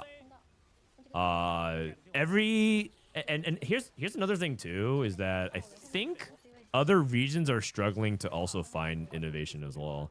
Like one thing about this current beginning part of the patch, again, we're still in the first few days, so it's entirely possible that we don't know what's good. It's always possible that there's something that like is playable and some people might have tech. But I would definitely say that the stuff that's performing is really hard to find counters to. Although I will say that this guy kind of cooked this game. He took something that's established. He went Fast 9 and played Garen. Fast 9 Vanguard Garen, and then he's just carrying Urgot in the back because that was the first thing he hit. That's pretty cool. I like seeing stuff like that, and that might be the beginning of something. So maybe this dive guy is onto something, but also I don't know how reliable the strategy is. Just Fast 9 Vanguard, and then he played Urgot.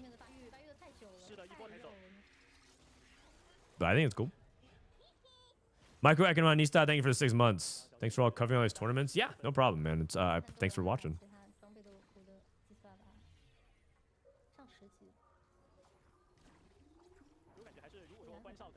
I actually want this guy to beat the Exotech player. This guy's my hero right now. Also, he keeps rolling lucky gloves. Like, what?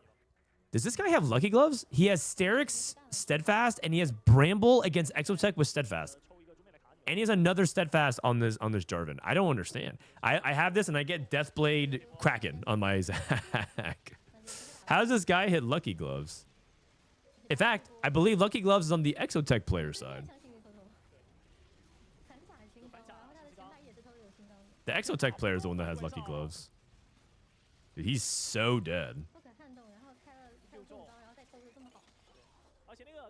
Do you think it was a mistake to introduce new item changes when the previous patch was probably one of the most balanced patches ever, now kind of turned way to a patch?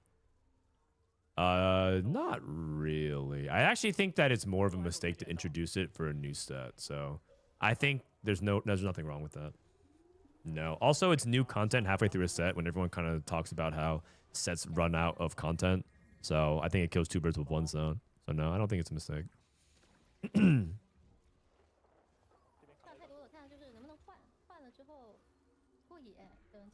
Okay, so he's selling and rolling. What's he rolling for? Did he just sell his Garen for a Neferi? What? Oh, he's playing 2. Oh, he's going for Sejuani 3. He played no Sejuani. That's what he did. So he's trying to go for Sejuani 3, and Dive has 1 Sejuani. So he's functionally given up on his board and says that the only way I can win is if I get to Sedge 3.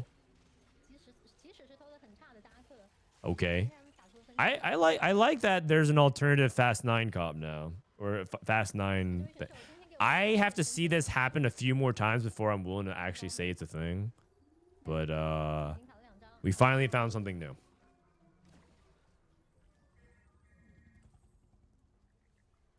It sounds like Riot payroll talking. I mean, I hope you're joking, but that's not even good rage bait. Like it's not even good rage bait. So you have 15 seconds to apologize, Black Cow, or I'm perma banning you from Greg's chat. I'm not even a mod there, but I have some pull. On your knees. Hi, buddy. Don't worry, I'll teach you how to manipulate chat when you're older, buddy. Ooh. Yeah, did you say it into the mic? You say dada? Dada. You want to say your other word? A boba. A boba? Boom, boom, boom, boom. Mwah.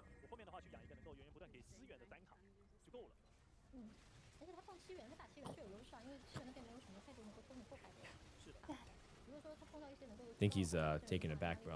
Oh, he's saying hi to you guys. Want to wave? Hi. Hi. Has he? You want to hang out for a little bit? He's pooping. No, I haven't felt it yet. You can just feel when they pooping. Yeah. Oh, look at he's playing with the mic. Streamer baby. No, don't look. No gambling until you're 3. Don't look. Don't look. No looking. No looking. He's pushing my hand away. All right. We'll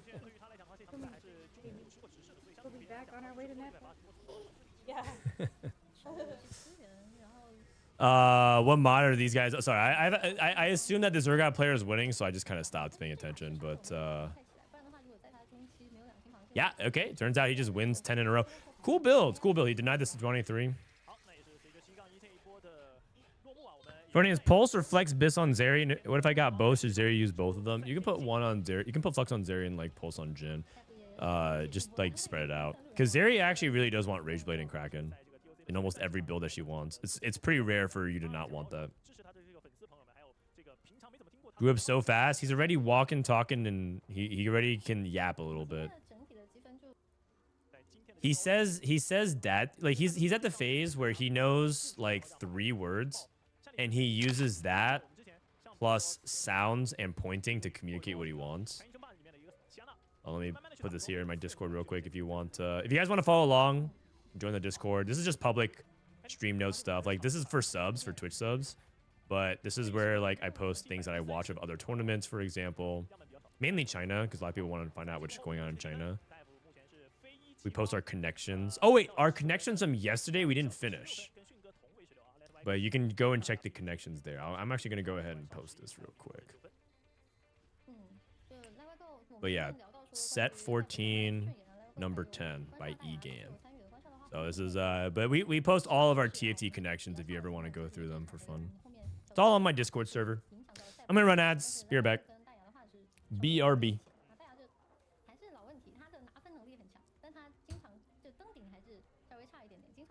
All right. Actually, we need to finish this connections. We need to finish this connections.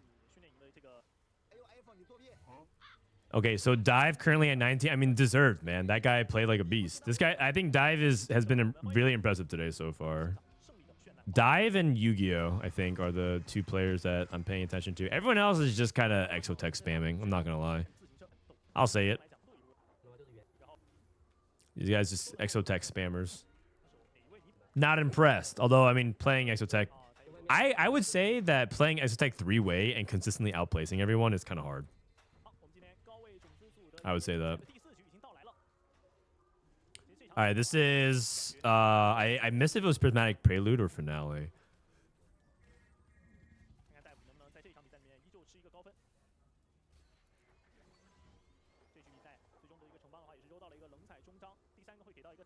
For the connections, I forgot if I mentioned, but the Graves ability and Grag's ability clues you need to know to make sure you. Yeah, I figured. I figured. I think this is Prismatic finale though. I'll handle that afterwards.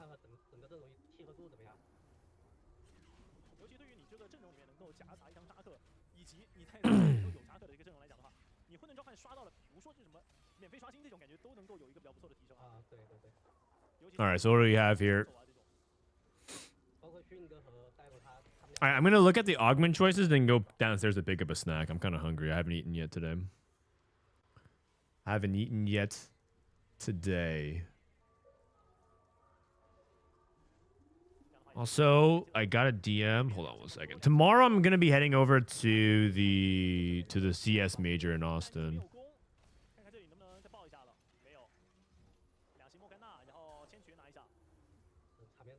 I'm going to be filming a bunch of stuff with the Counter-Strike team. Okay.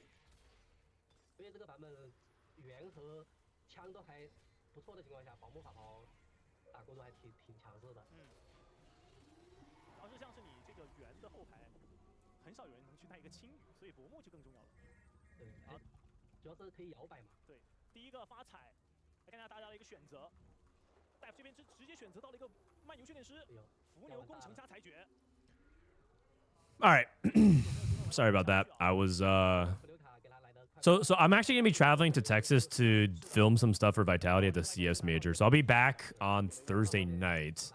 I might be able to do like an early morning stream. If you guys are interested in watching day 2, I might be able to do like a quick early morning stream of this, and then fly out tomorrow, and then I'll see you guys on Friday for the cup. But Wednesday, Thursday, I'm not gonna be streaming because I'll be in Texas.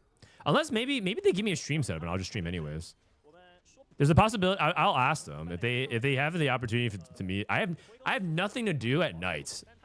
I guess I'll just like I'll just watch my sports anime and read my mangas. Or otherwise, I guess I could like buy a Switch 2 or something. Are they out of stock though? Maybe they're out. Maybe I'll catch up on like these Steam games that I've been meaning to play for a while. Not really. It's only like 2 nights. You don't really have that much time. This guy has exalted adventure into what? Vagar, and Neferi. That's awkward.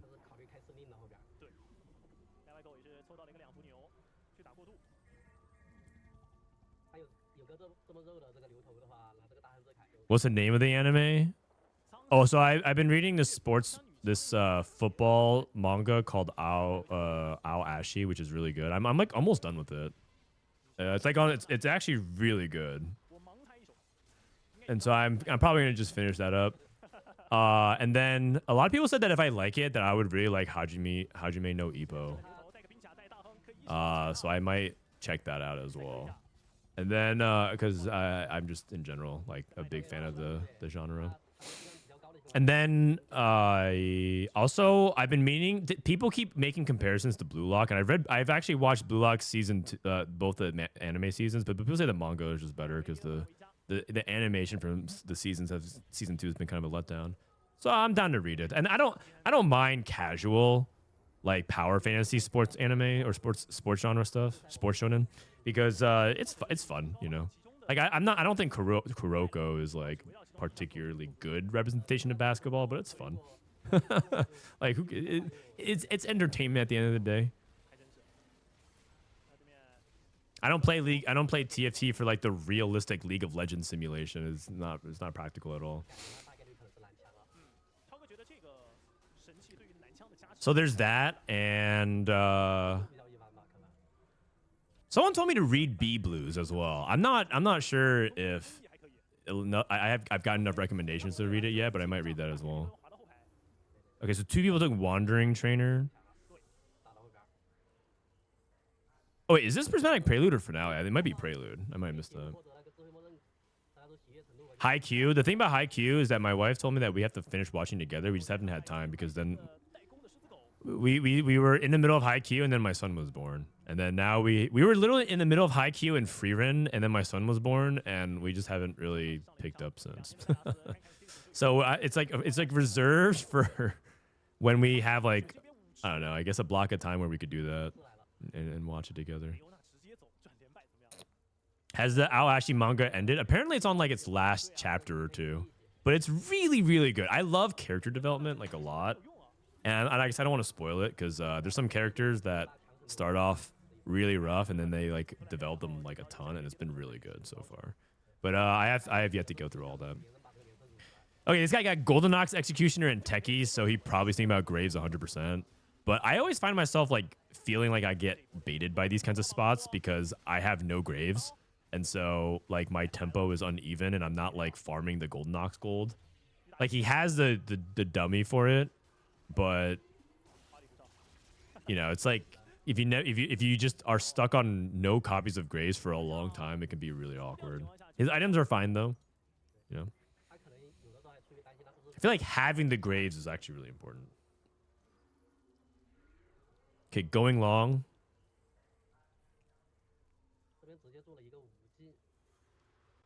Going long has Exotech. Apothecary Diaries is popping off right now. God, maybe I'll add that to the list. I'm trying to figure it out though. I would recommend Slam Dunk. Oh, a lot of people told me that's like the OG. That's pretty old, right? It's like 20 years old, 30 years old, something like that. 90s, 2000. I don't mind. Blue Lock has way more flirty dialogue. Oh? I mean, almost all sports shonen has like a little bit of homoerotic undertones. It's got some of that. Pretty sure that's just like to keep some of the girl readers interested. They love that shit. Especially when they start talking about like physiques. They're like, oh my god, his physique is overpowering. And then they do like the slow pan over their bodies. Yeah.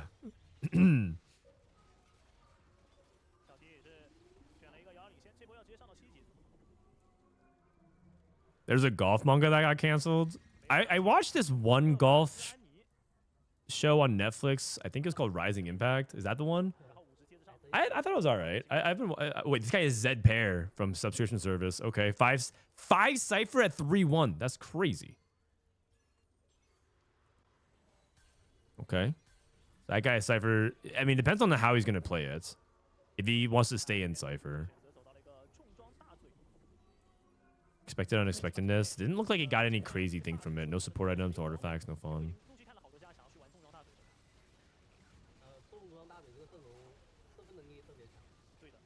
Rageblade and Flail. So this guy Kog'Maw looks like he rerolled for Kog'Maw. He took expected unexpectedness trying to reroll Kog'Maw.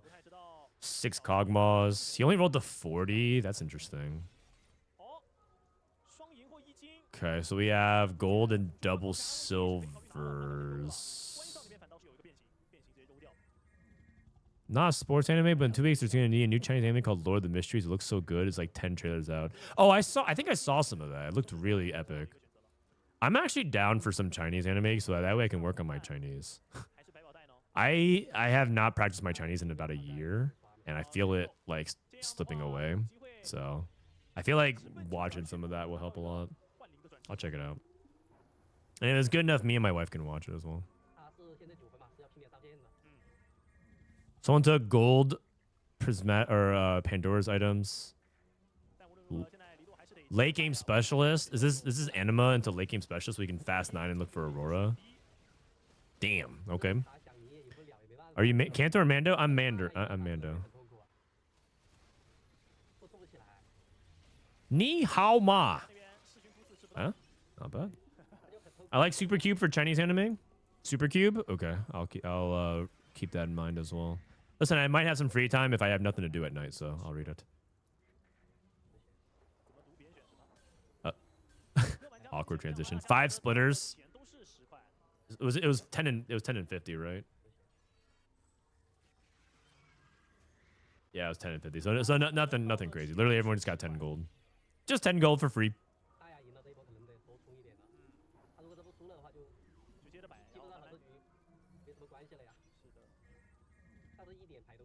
Lord of the Mysteries light novel might be the greatest of all time. Wow. I guess I might be down to read the novel as well. But the thing is, I have to. It doesn't help me improve my Chinese because I can't read a lot of characters. It'd be better if I could like hear it's being pronounced. Just kind of like pick it up over time.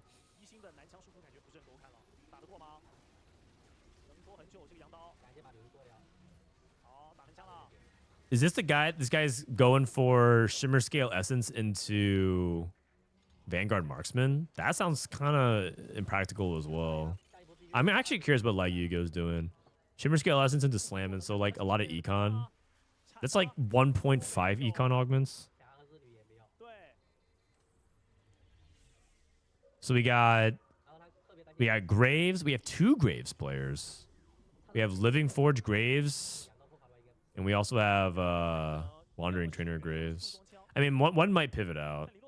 But I find that hard to believe with Stairs Gauge Quicksilver Slam and the Wandering Trainer dummy. And then we also have the Living Forge with Sterix.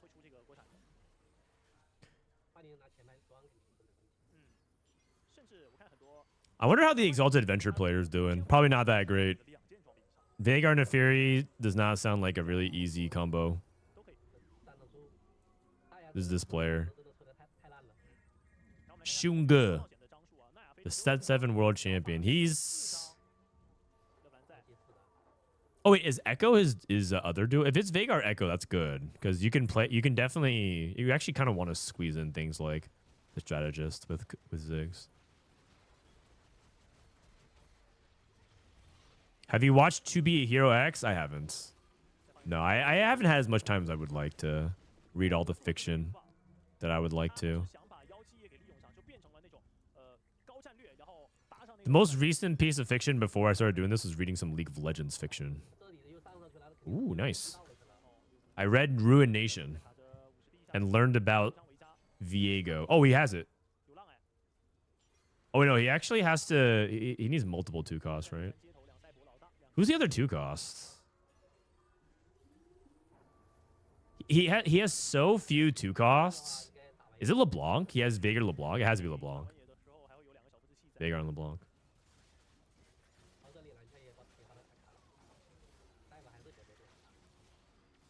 Isn't Echo Neferi just amp? Yeah, except he had Vagar, and I think he was prioritizing Vagar as well. So I'm not entirely sure. Okay, this is the great. He has 5 Graves. This is Dive. Cash out is. He saves. This guy's insane. He saves at 389. Oh my god. Oh my god. 389 on 5 Cypher? Like, what's he actually going to go for? Is he going to hit, like, the 500s? Like in the mid-500s? Can he get to 550? The thing about it is that 500 has, like, 1 or 2 pretty troll caches. So... we shall see. He's going to pivot into... He's pivoting to Vanguard Marksman. He's going to cash out and then pivot into Vanguard Marksman. He has Leona 2. Marksman on the board. He has LeBlanc 3. It's Vagar LeBlanc. Oh, Deathdefiant's not that good right now. Pops a support item. Oh, Banshees. Shroud? These guys love Shroud. Oh, he has Golden Remover. Ah, okay. So Golden Remover into Shroud every turn. I can see that. I can see it. I actually like Banshees a lot in this right now because Vagar doesn't want to be cornered, but if you don't corner him, he's going to get Sojourned. So I think I like that from the perspective of just like his Street Demon setup can like lock his Vagar down. Okay, it was Prismatic Finale, by the way. Good sports anime. I recommend Run with the Wind. Ah, I've actually watched that already. The Mountains of Hakone.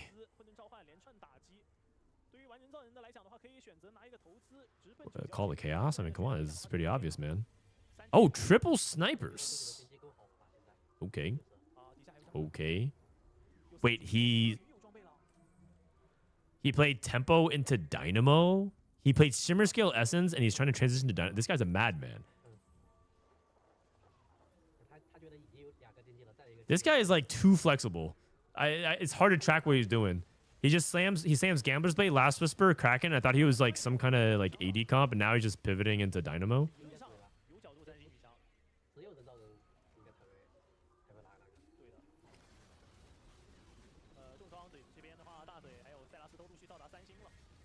As we enter the last month or so of the set, can you say which unit is your favorite? I think I said that Garen was one of my favorites, 5 costs. I did like a video like tier listing like my thoughts on the units in set 14.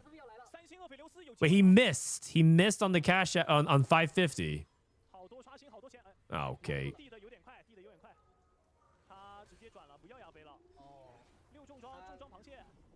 This does not feel good enough to me. He got so many rerolls. He has 43 rerolls from Call of Chaos. He only got through 20 of them.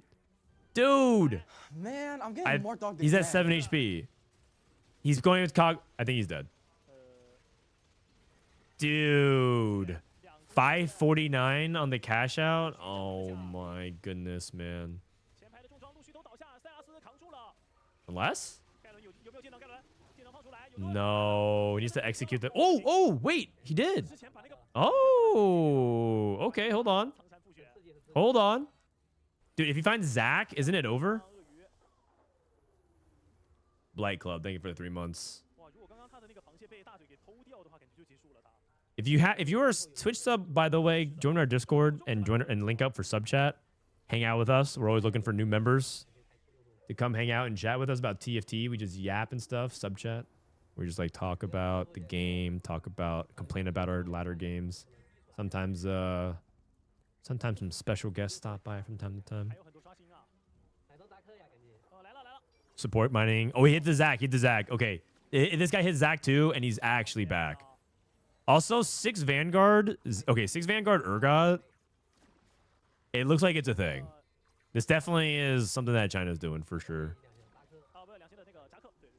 Trying to position correctly. Smart. Get all the rolls you possibly can.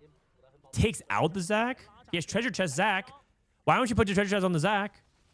He'd rather put the Aurora. Oh, because he wants the Aurora. Oh, he wants the Aurora to pull in the Zach. I feel like I would just play treasure chest Zach. And just like solo frontline him.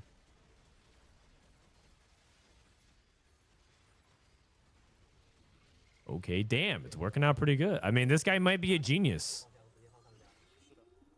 I'm gonna play a few games today. We're almost at Diamond on our EU Challenger climb. I'm gonna try this a couple times if I get a chance. Boombot mod. 6 Vanguard Urgots. Okay, you definitely play Zach now. Oh, the thing is, I see. The thing is, if he's playing for a big Zach 2, you don't really play a treasure chest on the big Zach 2. You actually want it to be like Zach 1.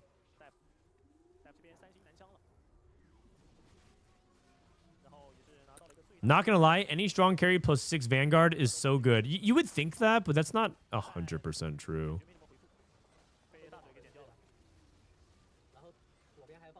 If you want some great character development, I really recommend The Climber.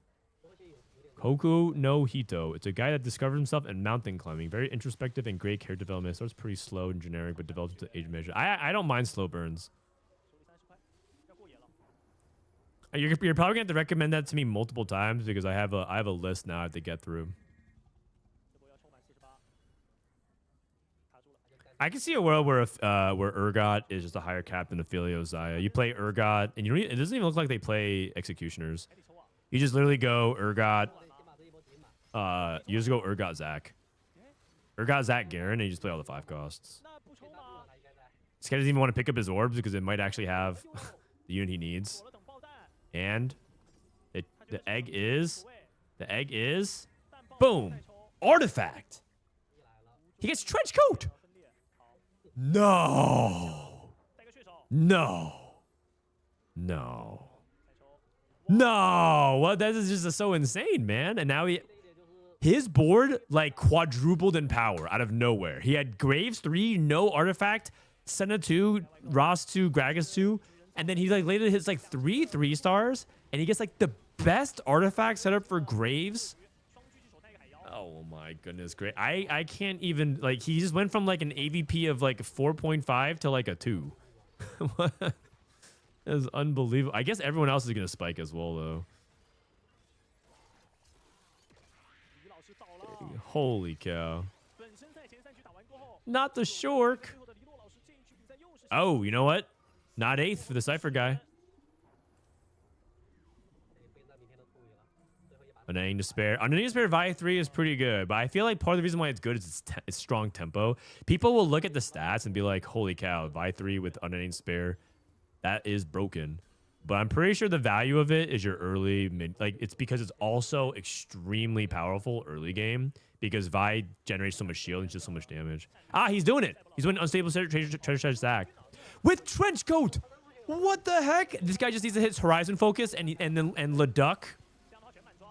Leduc sheds 1 tier.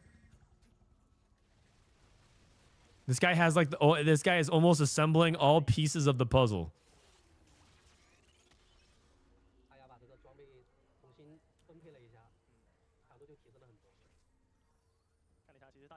This guy won. Dude, everyone's board looks insane.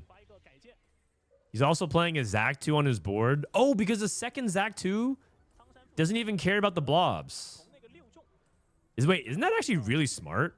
This guy also got Fishbone. Wait, Fishbone's actually a really good artifact as well for Veigar. He can like win any fight just by cheesing. Like imagine just Veigar's the Urgot in the back. But usually playing a second Zac is a bad thing because the second Zac doesn't get the blobs. But he like wants it to die. So it's actually kind of crazy. Oh man. Unfortunately, I think this guy's board is like not OP enough. His board is like too basic. 4 Dynamo, Elise 2, MF2, Aurora 2. It's like good, but not in this double prismatic lobby with an egg cash out.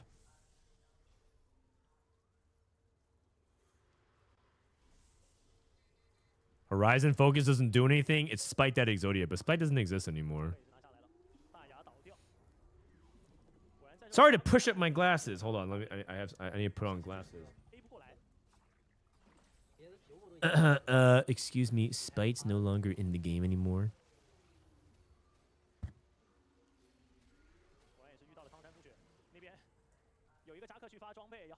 Good suggestion, though.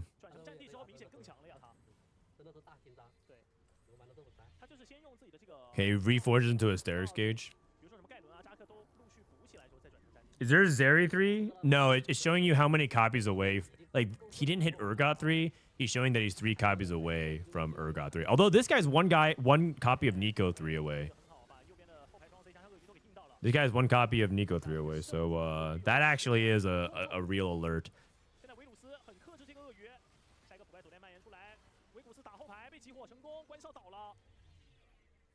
He's dead. Oh my god, he made it out, man. 6th Vanguard Urgot is like a real thing. I'm convinced. I saw one other game of it. This guy like turbo greeted and he hit and he's winning out. He's 1 off Yumi 3. Someone stop him. Someone stop him.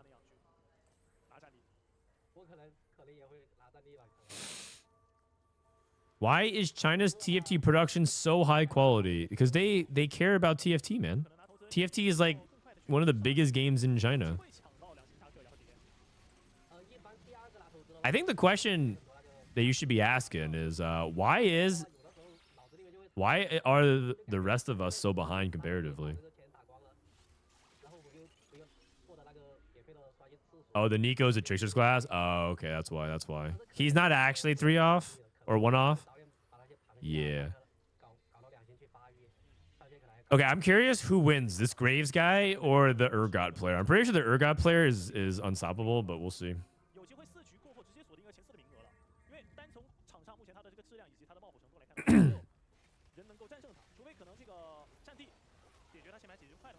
Also, China wants to get milked as a player base. They like want to be exploited. You know how you guys like freak out over like $200 chibi gacha skins and stuff like that? You're like, oh my god, could Riot get any greedier? They took away our treasure tokens from our battle passes or whatever. This 6-year anniversary is so lame. You only got like this, and like you guys put out like 1 chibi a month or 1 per batch.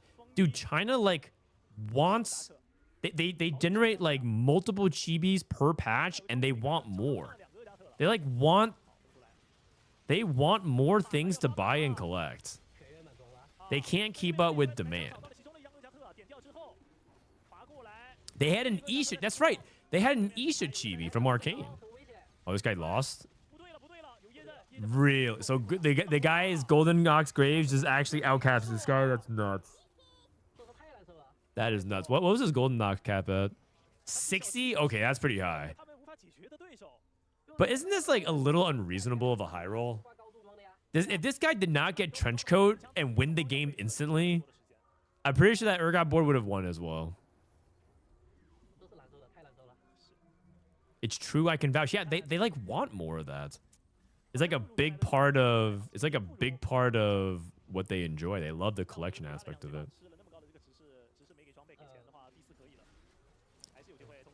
You guys want to hear my $1 billion idea? I can make Riot Games $1 billion if they want to.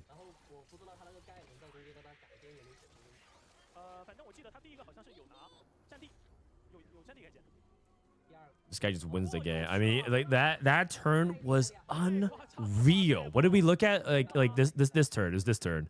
This turn, look at his board. He has Graves 3. He has Ross 2, Senna 2, Gragas 2, no items. And then all of a sudden, he like rolls Ross 3, opens, Trenchcoat Graves. He has a full set of items to itemize, and then he rolls and he hits Senna 3 and Gragas 3 in the same shop.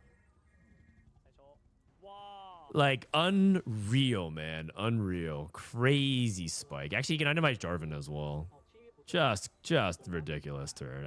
He like when I said he quadrupled in power, I might have been underselling it. He just won out from there. He just won the rest of the game. And that's after like a lobby where a bunch of people spiked. Like a lot of people had real boards.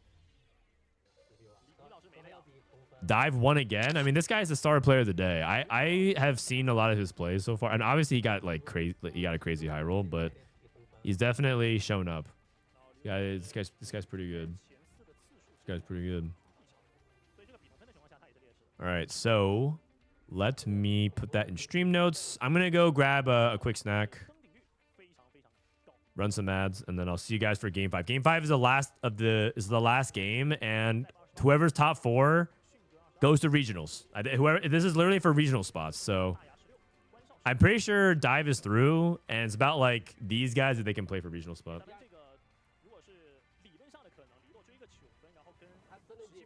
right, you're back.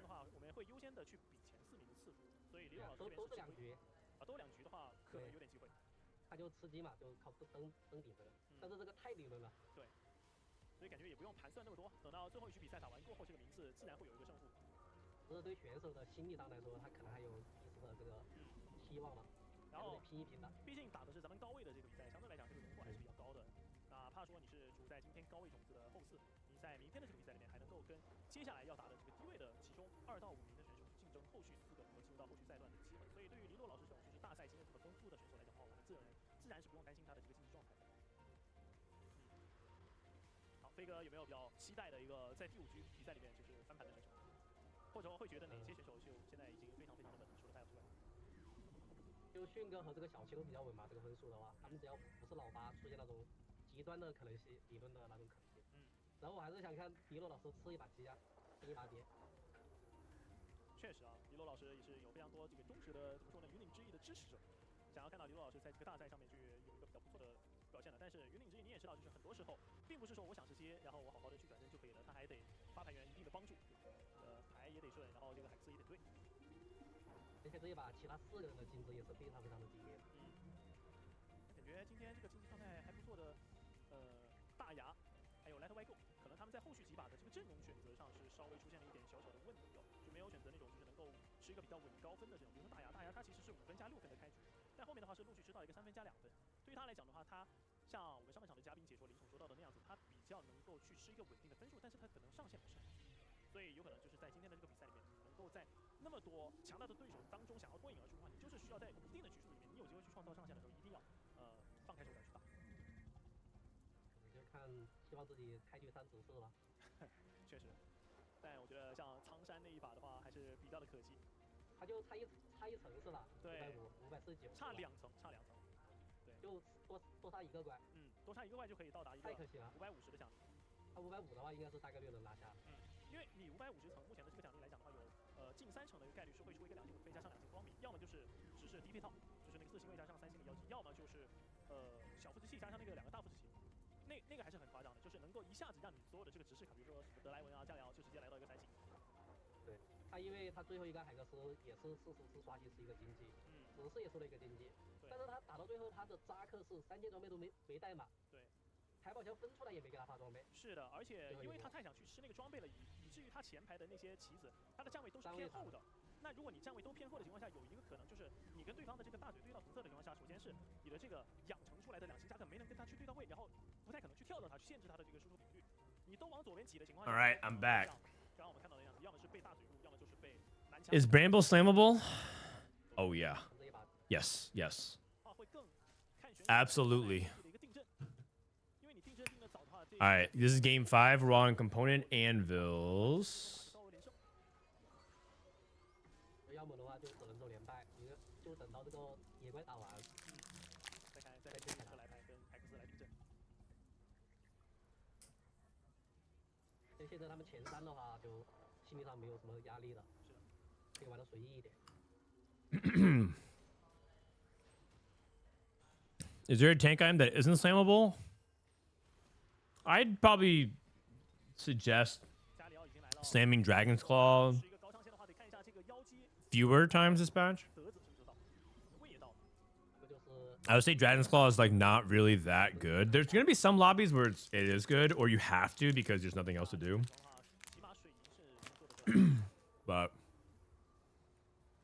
I would generally advise against it.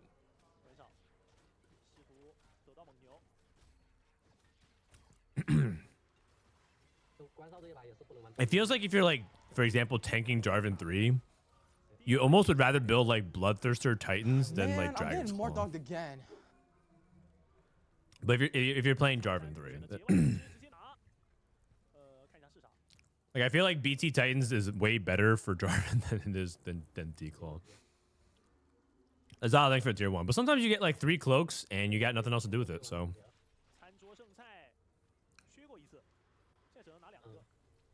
This guy took 1, 2, 3s. San. Someone took branching out. Okay, silver. Pretty chill, pretty chill. Animal +1. Do you ever feel like a little poro when you're having a snack while watching TFT content? I mean, I don't really consider myself a role player, but I'll try it. Sounds fun.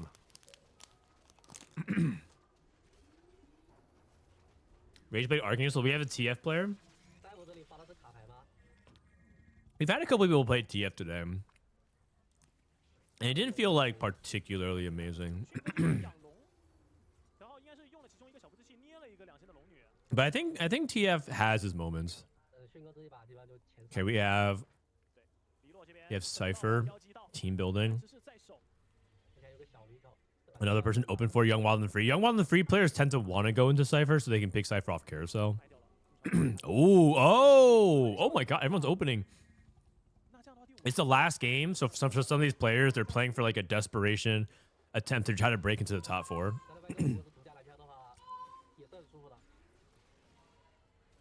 They're like all-inning for like the chance of making the regionals.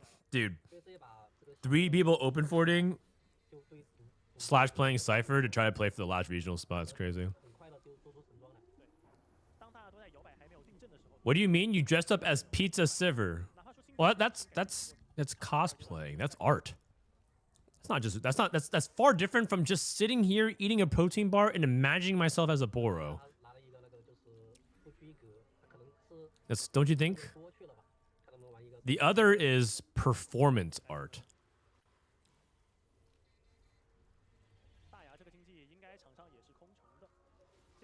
Self-expression.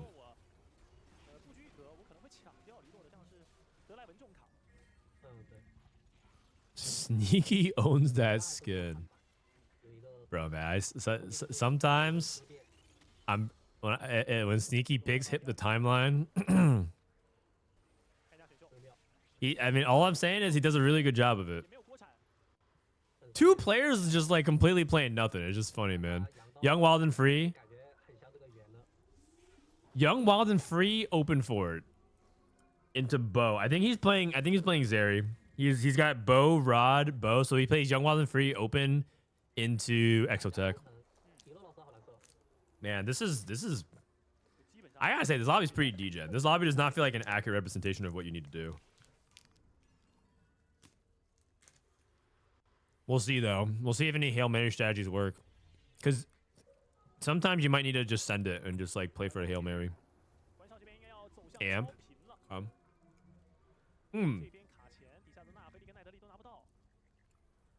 Is it me, or has there been kind of a lack of amp today? There's actually been not that much amp. In fact, I think there's only, like, 1 game that someone played amp. That's really interesting. China doesn't. I guess that from 1 day sample size, we haven't seen that much amp. That might change for Group 2. Group 2 plays tomorrow.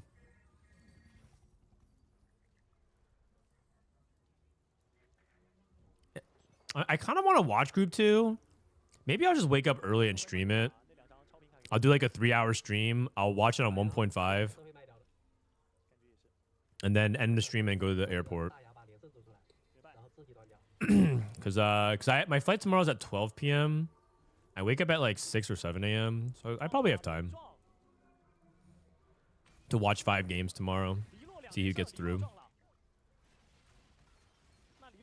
And then also, like, it'll help me, like, prep more for the cup. See what China's playing. We did pick up a couple of small things here today. The biggest note is I need to look into this 6 Vanguard Fast 9.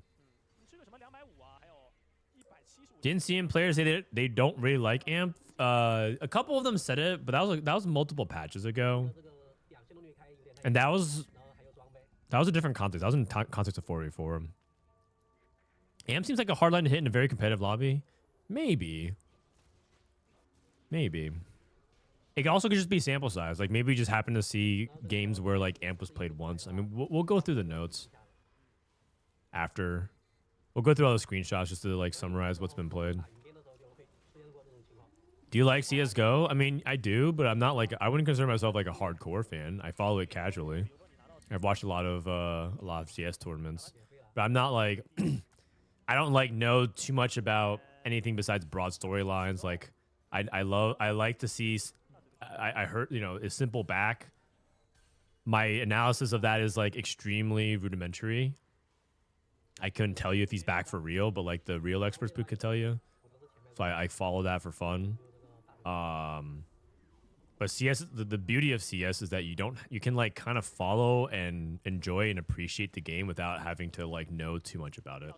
That's always what I really liked about it. It's also like why I end up watching it throughout the years. Because I find myself, like, losing track of a lot of things that I like. Part of the reason why I'm only able to even track League is because the new champions are in TFT, so I kind of build a little bit of affinity to that.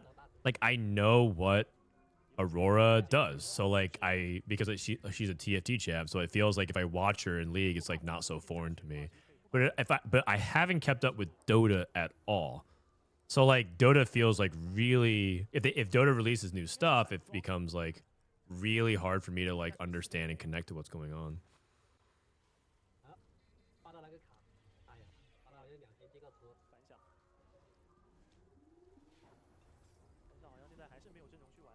But yeah, I'm going to be going there to be, like, filming generic content for Vitality.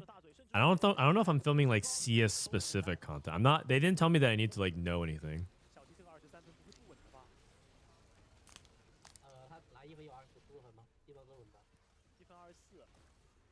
Wait, Milk, do you want to come to Texas to hang out with me for a couple days? I mean, you're not doing anything else, right? I'm flying tomorrow. I'm flying tomorrow to do the team vitality stuff. 因为像就是这一把有3家走大连败了嘛，他们可能血量会掉的很少，他们可能有人扛不住就。I got this stupid cup. You're not prepping anyways, man.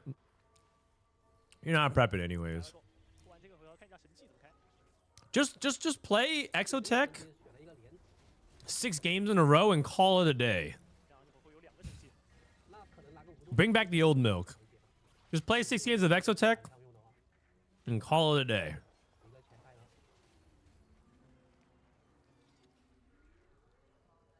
This guy is branching out in Trade Tracker? Oh my god. That's crazy, man. He's gonna have 6 emblems. That's like the old Trade Tracker. Branching out Trade Tracker. You know, it's a good order though, because if you take branching out first, then you're more likely to hit the traits needed to unlock it. So it's good.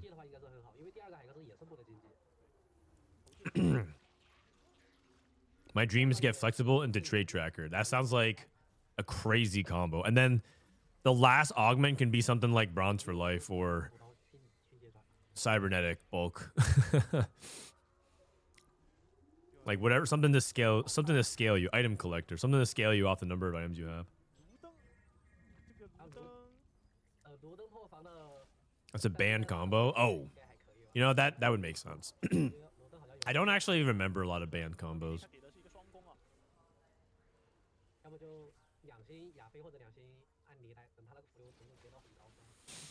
This guy's going for rapid fire. I'm less of a fan of it, but yeah. Less of a fan.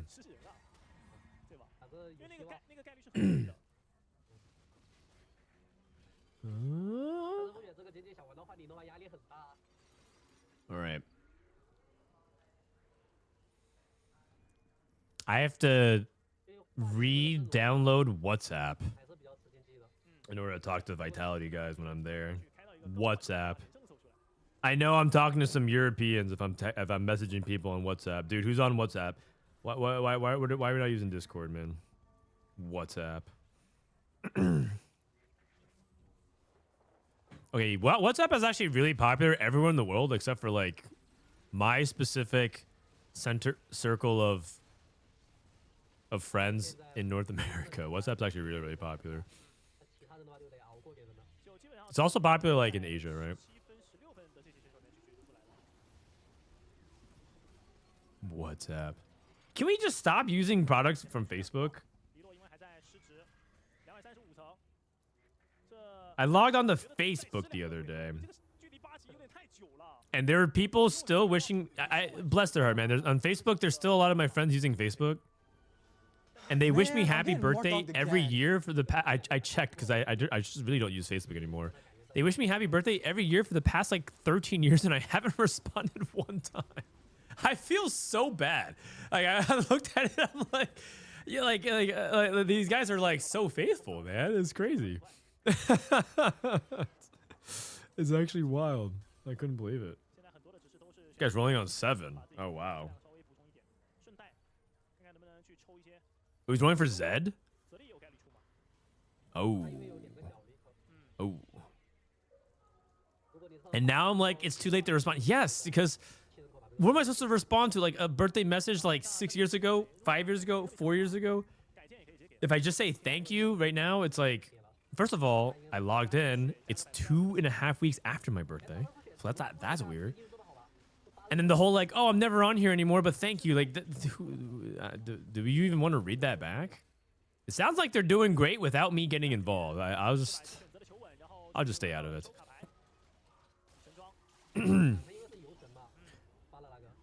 Replying to a birthday message that's several years old would be hilarious. What if I hit him with the awkward Uber response? Thanks, you too. They're like, you know, when I'm getting out and they're saying have a good flight, I'm like, thanks, you too. Okay,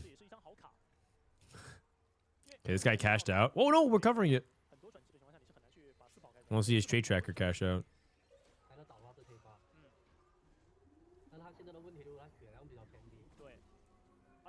Looks like pretty basic silver stuff here. This guy got Strategist, Street Demon, Marksman, Divinicore, Anima Squad, 如果头子中间是个问号，那就是追踪；如果是个英雄， and Exotech. 那个魔法都是。我一直都是靠。 Interesting. It seems like this is a way. Wow, he somehow he's activating everything. He actually somehow played Street Demon, Anima, and Exotech, and activate. He somehow is playing around all of it. Is this guy a genius? 330的奖励是很差的，370有机会出5倍。好，370。 Okay, here comes a cash out. Gold collector. Gold collector is probably not that bad. Like conceptually, it's not that bad on rapid fire. It's kind of like pulse stabilizer. 再抽一点。 No Zeri. Yeah. So that's the thing about. Oh wait, he has Draven 3. Why don't you just make Draven 3? 好，装备分配一下。 His items are good. His items are good. Deathblade. 没泽力。 Yeah, his items are good. Last Whisper. Last Whisper should be on the Draven. 一个大招刮过去，配合上收集者。 But he also wants a Gunblade on his highest damage dealing unit. So he puts it on Kog'Maw. He's waiting to get that on Zeri, I think. 万幸这波有3星格子呀。 He has Even Shroud? Oh. Oh, in that case, just reforge it then. 4 Forgers. Oh, Renekton. This guy's gonna take it? Takes a spat. 主要那个铲子被大牙。 Who is running this stream? This stream is a Chinese production company. 大牙那边倒是没有散。 Riot doesn't run this at all. Riot doesn't run any production. The only production Riot runs is the opens, the TFT opens, Macau and Vegas and Paris. That's the only thing Riot runs. Everything else is contracted out to other people. 如果他不拿的话，我会好奇李洛会选哪个？ 我觉得应该是铲。 Well, actually, they ran the Digi Duo. Oh, that's not bad either. Wait, what? Guy got Quicksilver. 开外挂了。 What the heck? This guy just gets Biss. If you guys remember the Digi Duos land, the double up land that I did with Box and Dish Soap and Emily Wang and Cutie Pie and Saikuno, we did that like a month and a half ago. That land was ran by Riot Production as well. I mean, I helped do a lot of like creative. I'm basically like the creative producer on it. The show. That's like what my credential officially is. But I didn't do any like, I didn't like run their production or anything like that.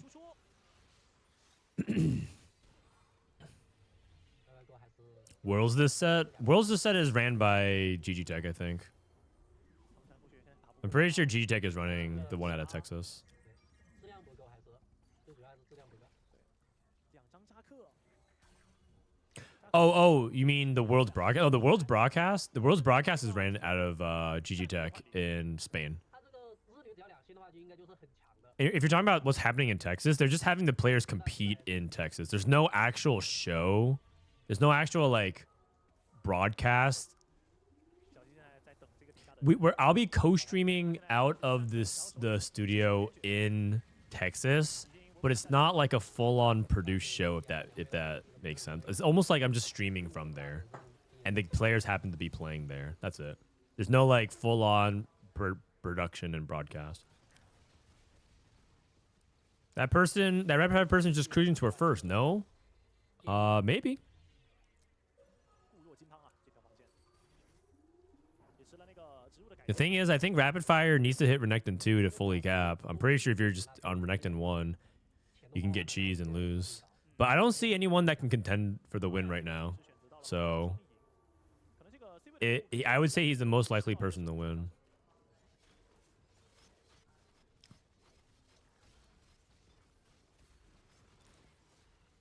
就这一把其实玩2飞的人挺多的呀。再来一张。 The TFT brain rot 三星不龙肯定是最好的。 is taking over, man. The other day, I was in a Discord call with some TFT players, and they just dropped the no 4 times in a row. 泽力有了。 有泽力了。 It's just rage bait here, no? Because if I don't slam it, then I don't have the ability to actually tempo, no? And then I just lose streak, no? And they said like 4 times in a row, like 4 sentences and just end in comma no, and I just muted. I'm like I'm out. I can't handle this anymore. 加里奥再一次放检测的技能。打到后 I'm 8th. No. How much would it cost for you to go on vacation with me after EWC? I mean, where are we going? 3把玩到3把大的， Where are we going, Milk? 苍山复雪第3局1分，第5局1分，这2把比较可惜。他前面其实 Marksman, Zeri, Exotech. Can you put Exotech on anybody? Can you put Exotech on Garen and uncap him. I like that. 技术是 Exotech on the Garen. 反正很好嘛，很多选手 And then you put an actual item on the Garen. 是在这么大的比赛上。 Well, Dissoap would disagree with that play. Jin 3. 迅哥这个感觉也 Oh, Bronze for Life, Jin Nitro. Oh. 一些小小的调整，更适合作为 Damn. 存在了。因为我看迅哥直播的时候， Okay. XunGe loves Nitro Reroll, by the way. That's something that he plays a handful of times. 3星的龙女扛着，3星的竞赛后排员不断的铁输出，龙女下一个技能放不出来，这边射手还是可以平推掉迅哥的射手。 Oh, I mean, kind of close. 现在他一张蜘蛛，然后他的龙还是远远 That's a good question. I need to film my foreman by today. Oh, yeah. The thing is, I need to also fill out the... Okay, if I'm going on vacation with you afterwards, I need to fill out the form differently as well. 两星刘思带卢登， 现在当地就 Where does CN think TF reroll is good? I think they play. Believe it or not, TF reroll has been played more often today than AMP 是最大。 in China. I would say some pretty big differences in China. They don't play as much AMP as I thought.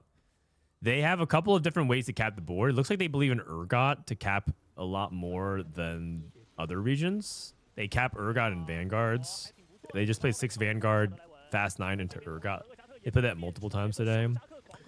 They have like they also have a couple of different like openers that play into Graves. Like they're willing to play Executioner Crest into Graves. I think that's kind of crazy, but I will definitely try that out. 关少，LightYgo 也是陆续的倒 Other than that, a lot of similarities, right? 3 X-Tech players per lobby minimum. 原计划阵容里面， A lot of Vanguard marksmen, a lot of Gorilla Kog'Maw, 李洛拿下坚定 Shaco, like just like standard 1-cost reroll for top 4. Dynamo Flex, also a thing.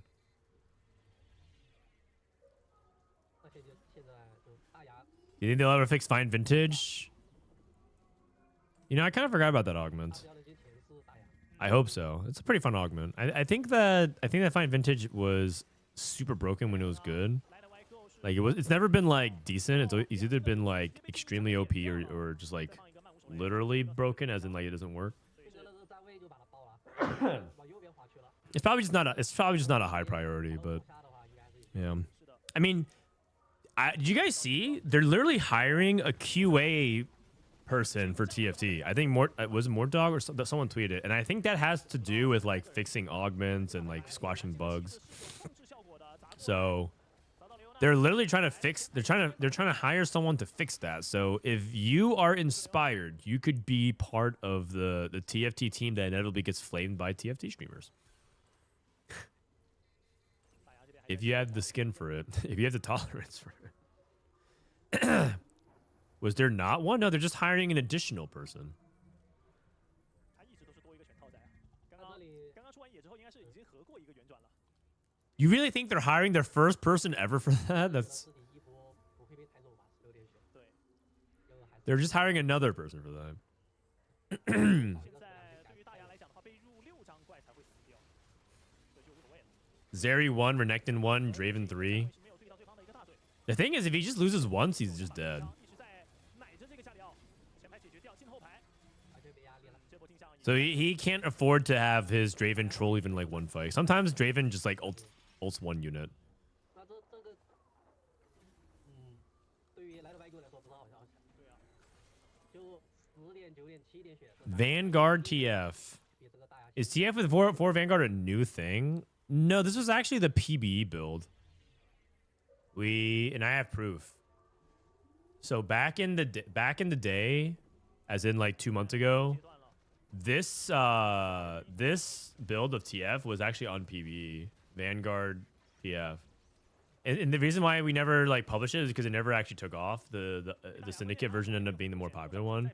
补这个提升， But yeah, this was back at PBE, so 上到9级，两星围鲁斯， we just have it hidden because like we were told not to delete the comps off our dashboard for SEO reasons.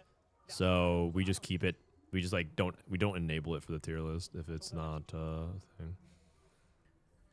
盖伦，回家都可以走。 Leduc is a shoo-in for that. No? I don't think the duck is interested in that. I mean, maybe he is. I personally would like the duck to be part of that. I think he'd be great at QA testing. The thing is, I don't know if it pays him enough. Maybe the YouTube money is too good. Wait. Dive is dead. Vanguard TF went 5th. Oh. Unless? Nah, he went 5th. I don't think Vanguard TF... I think 6 Vanguard TF... Surprisingly, in the stats, it actually doesn't look that bad. I tried it one game and I went 7th, but I'm pretty sure I was very close to stabilizing. The issue with it is I think that you need to just be like very far ahead. But I don't think you should be playing TF with Vanguard. It's just because it's kind of like a level 9 scenario. You just pretty much play 5 Syndicate, so.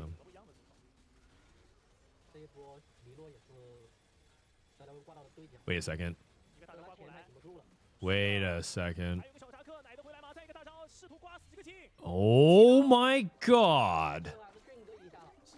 Really? Reroll Jin Nitro beats the 6th rapid fire. I mean, I told you, man. Dino almost at 260 as well. Bronze for life. Okay, bronze for life, Jin Nitro. He's basically playing the trade tracker board, and then he just levels for 4th Nitro, I guess. Yes, Italy.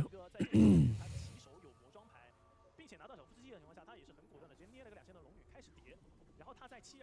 you have a comp that you can always play from ahead? You generally prefer to be ahead, yeah. It's a tempo reroll comp. It's not a comp that... Very few reroll comps ever want to play from behind. Let's just put it that way.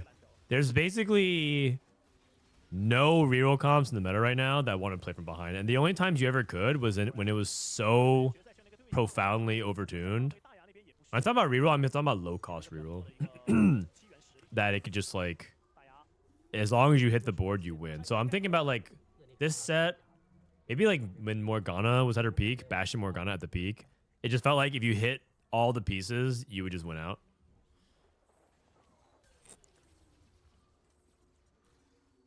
Isn't Cypher LeBlanc exactly like that? That's because of Cypher. Try to play LeBlanc without Cypher and tell me how that goes. So just go standard LeBlanc like strategist, no Cypher, and tell me how that goes.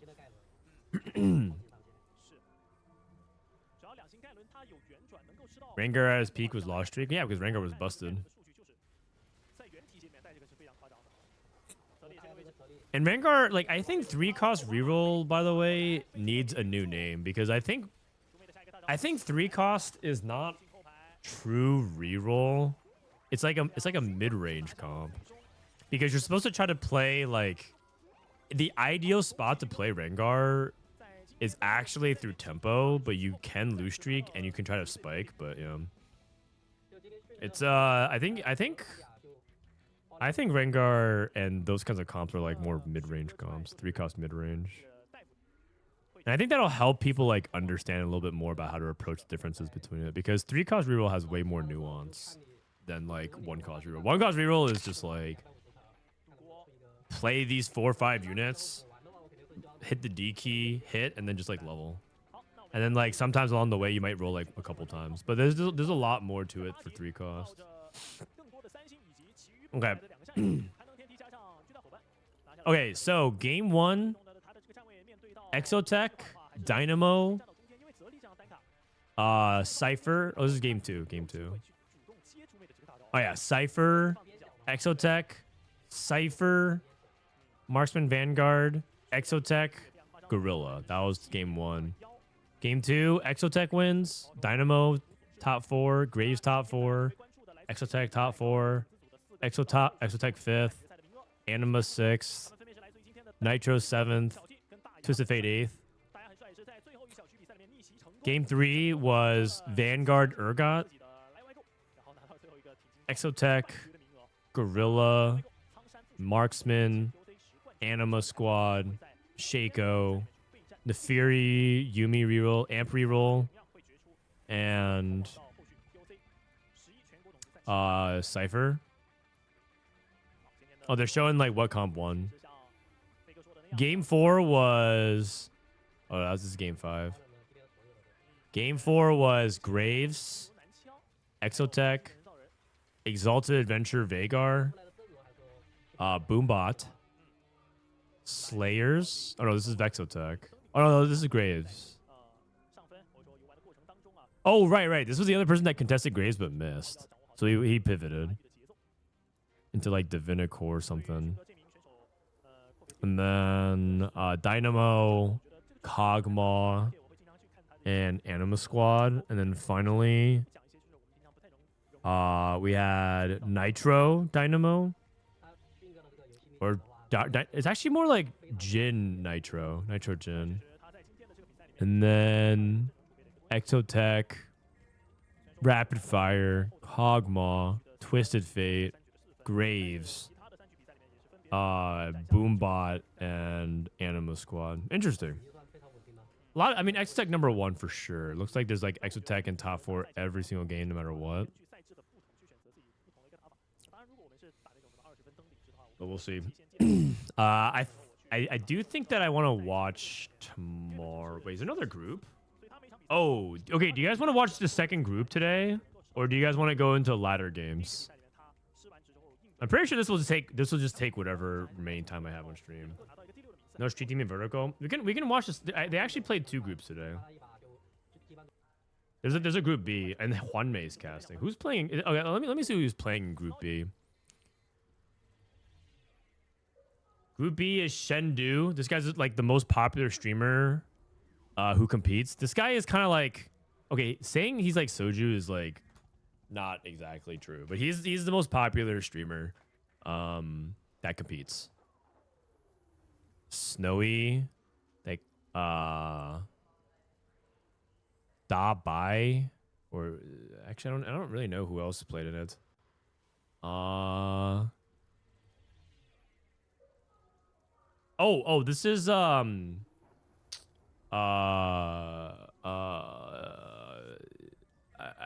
recognize him. What's his username? I don't really recognize it. His username. Let me see. Oh, XiaoQi. Yes, I've seen. He's actually on Weibo Gaming. He's on Weibo Gaming. I remember that. Those are pretty decent players. And then this is Wensan. He's also a tournament player I've seen before. Okay,